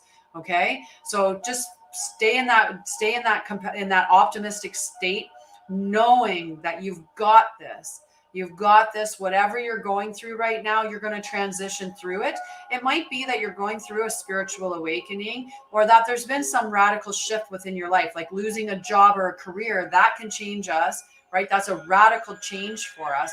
Going through the breakup of a relationship, that can spark this radical change in our life. Having a paradigm shift where, like, oh my God, the belief systems that I thought I knew, they don't hold true anymore, right? Some of us are having these radical shifts in our lives now because we're starting to realize that, you know, like say the pandemic or scandemic or, you know, things like that, right? Like a lot of stuff like that. Yeah, I can show you the other crown for sure.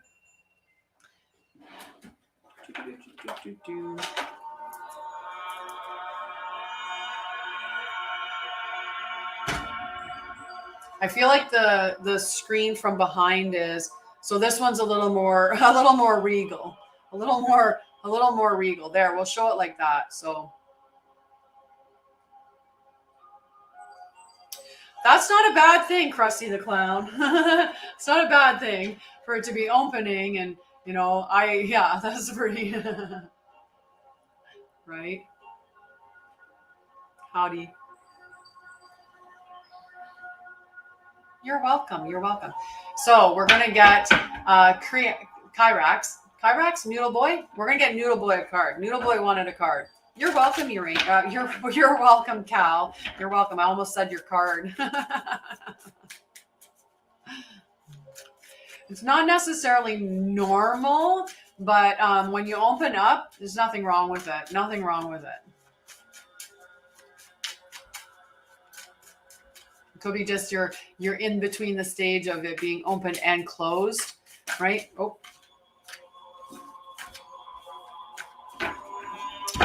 So, Noodle Boy, the card that came out for you on top of the deck is Taurus. So Taurus is about trust, patience, sensuality.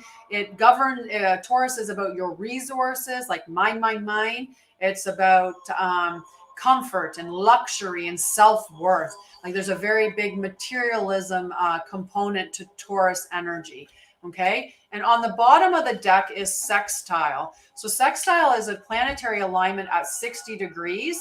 And when we're at a 60-degree alignment, that means that there's a little bit of tension, but that is moving forward into flow, that is there's potential in the situation, and that it is, there's a potential for reward coming forward. So if you're feeling a little bit of tension where it comes to your resources, like your financial resources, or even a little bit of tension where it comes like maybe your self-worth is being challenged, know that you're going to navigate through that. And it's going to be a rewarding situation coming forward.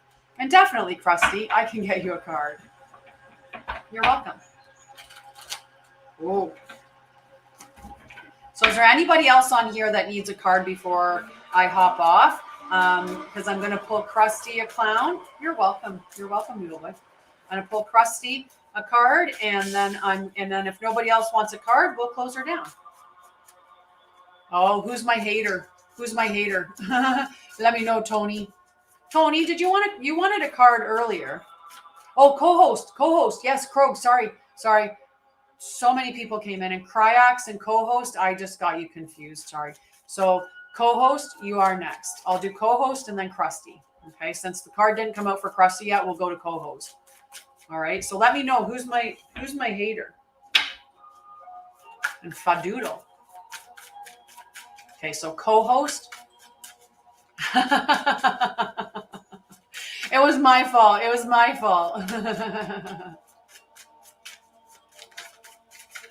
Oh, let's see. Co-host, come on. Aw, thanks, RG. Okay, So you got Aquarius co-host. Aquarius, these are the progressive thinkers. These are out of the box. Like they are going to be like, they're the ones that are coming up with new ideas, like really innovative thinking. They're also, all about like-minded people, large groups, humanitarian aspects. They want to be philanthropists, but on a big global scale, or they want to serve people. Thank you. On a big global scale. The card on the bottom of the deck is conjunction. So conjunction is a zero planetary alignment. So it's where the two planets are in the same sign. So it talks about a merging or a union. So this could be a merging or union of like-minded people, or that you're gonna bring together people that are going to they're going to find out that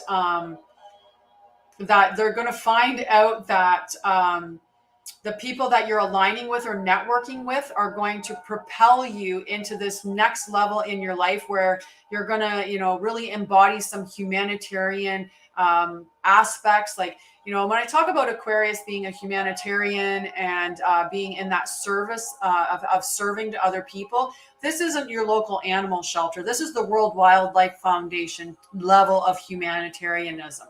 But I still like to think of this as a coming together of like-minded people. So you're going to basically find your tribe. Okay. So I feel like that's definitely the energy that's coming up. Okay.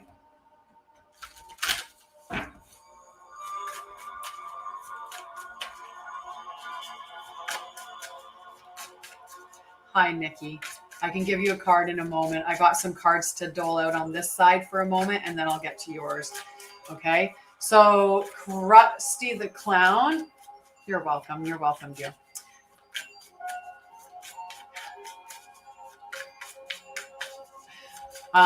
So Krusty the Clown, I'm going to give you a card next. Okay.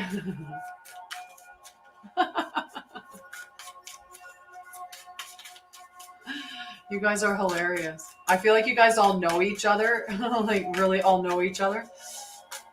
All right. So Krusty. Whoa, whoa, whoa, whoa, whoa. So Krusty, house 10 came up. So house 10 is the daddy house, right? So there you're done. House 10 is the daddy house. This is the house of Capricorn, okay? And the house of Capricorn is all about structure, discipline. It's your life mission. It's your career, your ambition, right? It's like Capricorn is the sign that's like, I'm going to march up this mountain, stake my flag in the top of the mountain, and claim it as mine, right? Well, let me see here. Let me see.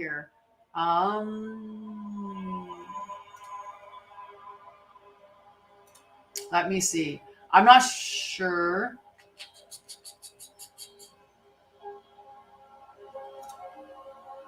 Oh, wait, maybe. Found it. Let me know if that goes, because I don't, yeah, it went there. Okay.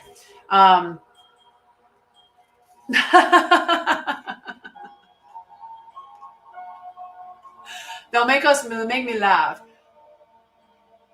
Okay. I won't give you your card, Tony, because I thought you left, but you're back. So I'll give you your card. So it's all about your the daddy house, right? Because Capricorn, like Cancer's the mom, Capricorn's the dad. They sit opposite each other, and so it's all about that, which is interesting. Okay, I'm only on here until noon anyway, so you got like 7 minutes. Hi, Dee.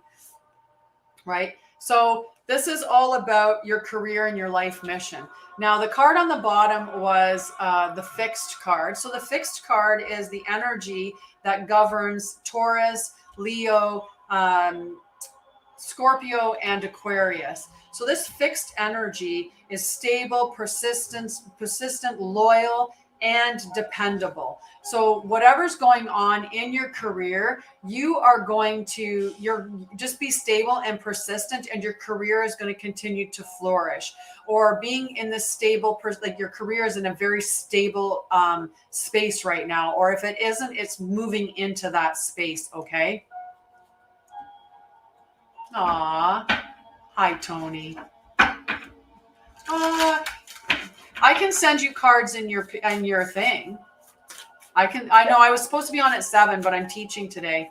I can send you cards to you directly, Pete. You know that. Okay, so I'm gonna pull Tony a card. House 3 came out. House 3 is the house of Gemini, and House of Gemini is all about early learning, your childhood relationships.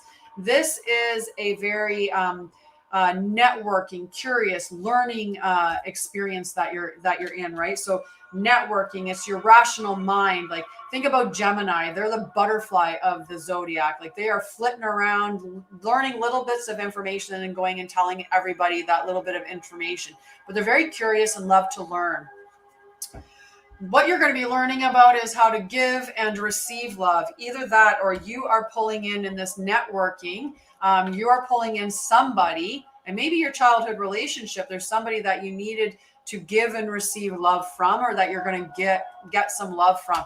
Maybe someone's going to come back into the picture, right? Come back into the picture from childhood that is going to be giving you some love. Venus is the card of love, right? So it is, it's about giving and receiving, right? So it could definitely be, you need to be giving and you're going to be receiving love from some childhood relationship that you had, or seeing beauty in those relationships, and finding value. It could be that finding value in the relationships from childhood. Okay. You're welcome. Okay. I think I got everybody. Did I? Absolutely. Right. Hi, Vandalized. How are you, love? All right. So I think it was Nikki was asking for a card, right? Yeah, Nikki was looking for a card. I think I got everybody, right?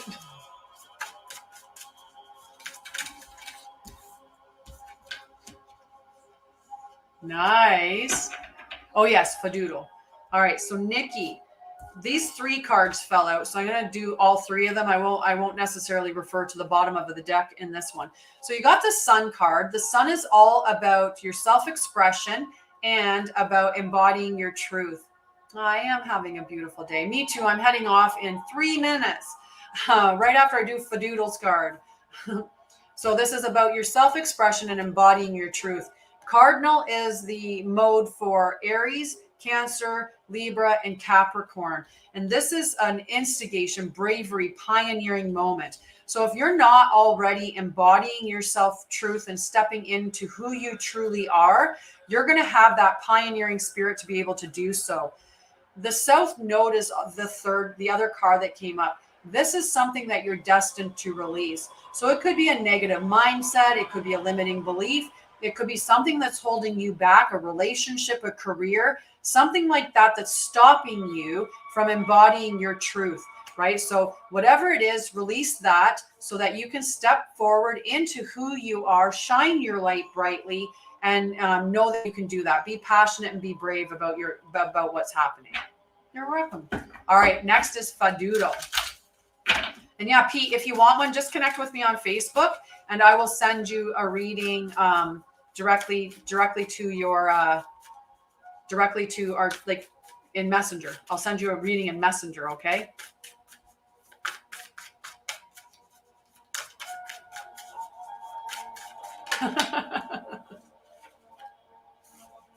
Okay, sounds good, love. Sounds good. Okay, Fadoodle. Fadoodle, we got mutable. So mutable is all about it's the mode that oversees Gemini, Virgo, Sagittarius, and Pisces. So it's all about surrendering to whatever the experience is, or the what you're going through right now. And it's fluidity. It's a very moving moving energy, right? And you're going to be welcoming change that's coming through. Now you've got a dose of Leo. Leo is all about bravery and passion, right? They're very creative. So there's going to be something that's coming to you, but you have to welcome the change that's going on in your life. Stay in that bravery. Know that creativity is going to come to you to help you to understand how to navigate forward. But it's just surrender to what's happening, and allow it to just move on by, and welcome the change that's occurring, because it will be a very positive change. Just like I said, just embody that Leo spirit of impossible romance. Possible romance. Yeah, absolutely. Possible romance. Agreed. They're very romantic, flirty energy that comes from Leo. So just welcome that new coming relationship. Exactly. Yes. Even though I'm not delivering the reading on here, I'll give it to you. I'll give it to you afterwards. You're welcome. You're welcome. All right. Well, I love everybody. Thank you so much for joining me today. I'm hopping off because I'm meeting somebody right now at noon. So I can't stick around, but I love you so much. Thank you for everything for today. Thank you for the gifts, the likes, the shares, everything. Just thank you. And thank you for being present and being respectful too. I appreciate that. So I love you guys. Have a beautiful day. And I will be back tomorrow at 9 a.m. Eastern until about noon Eastern. Love you guys.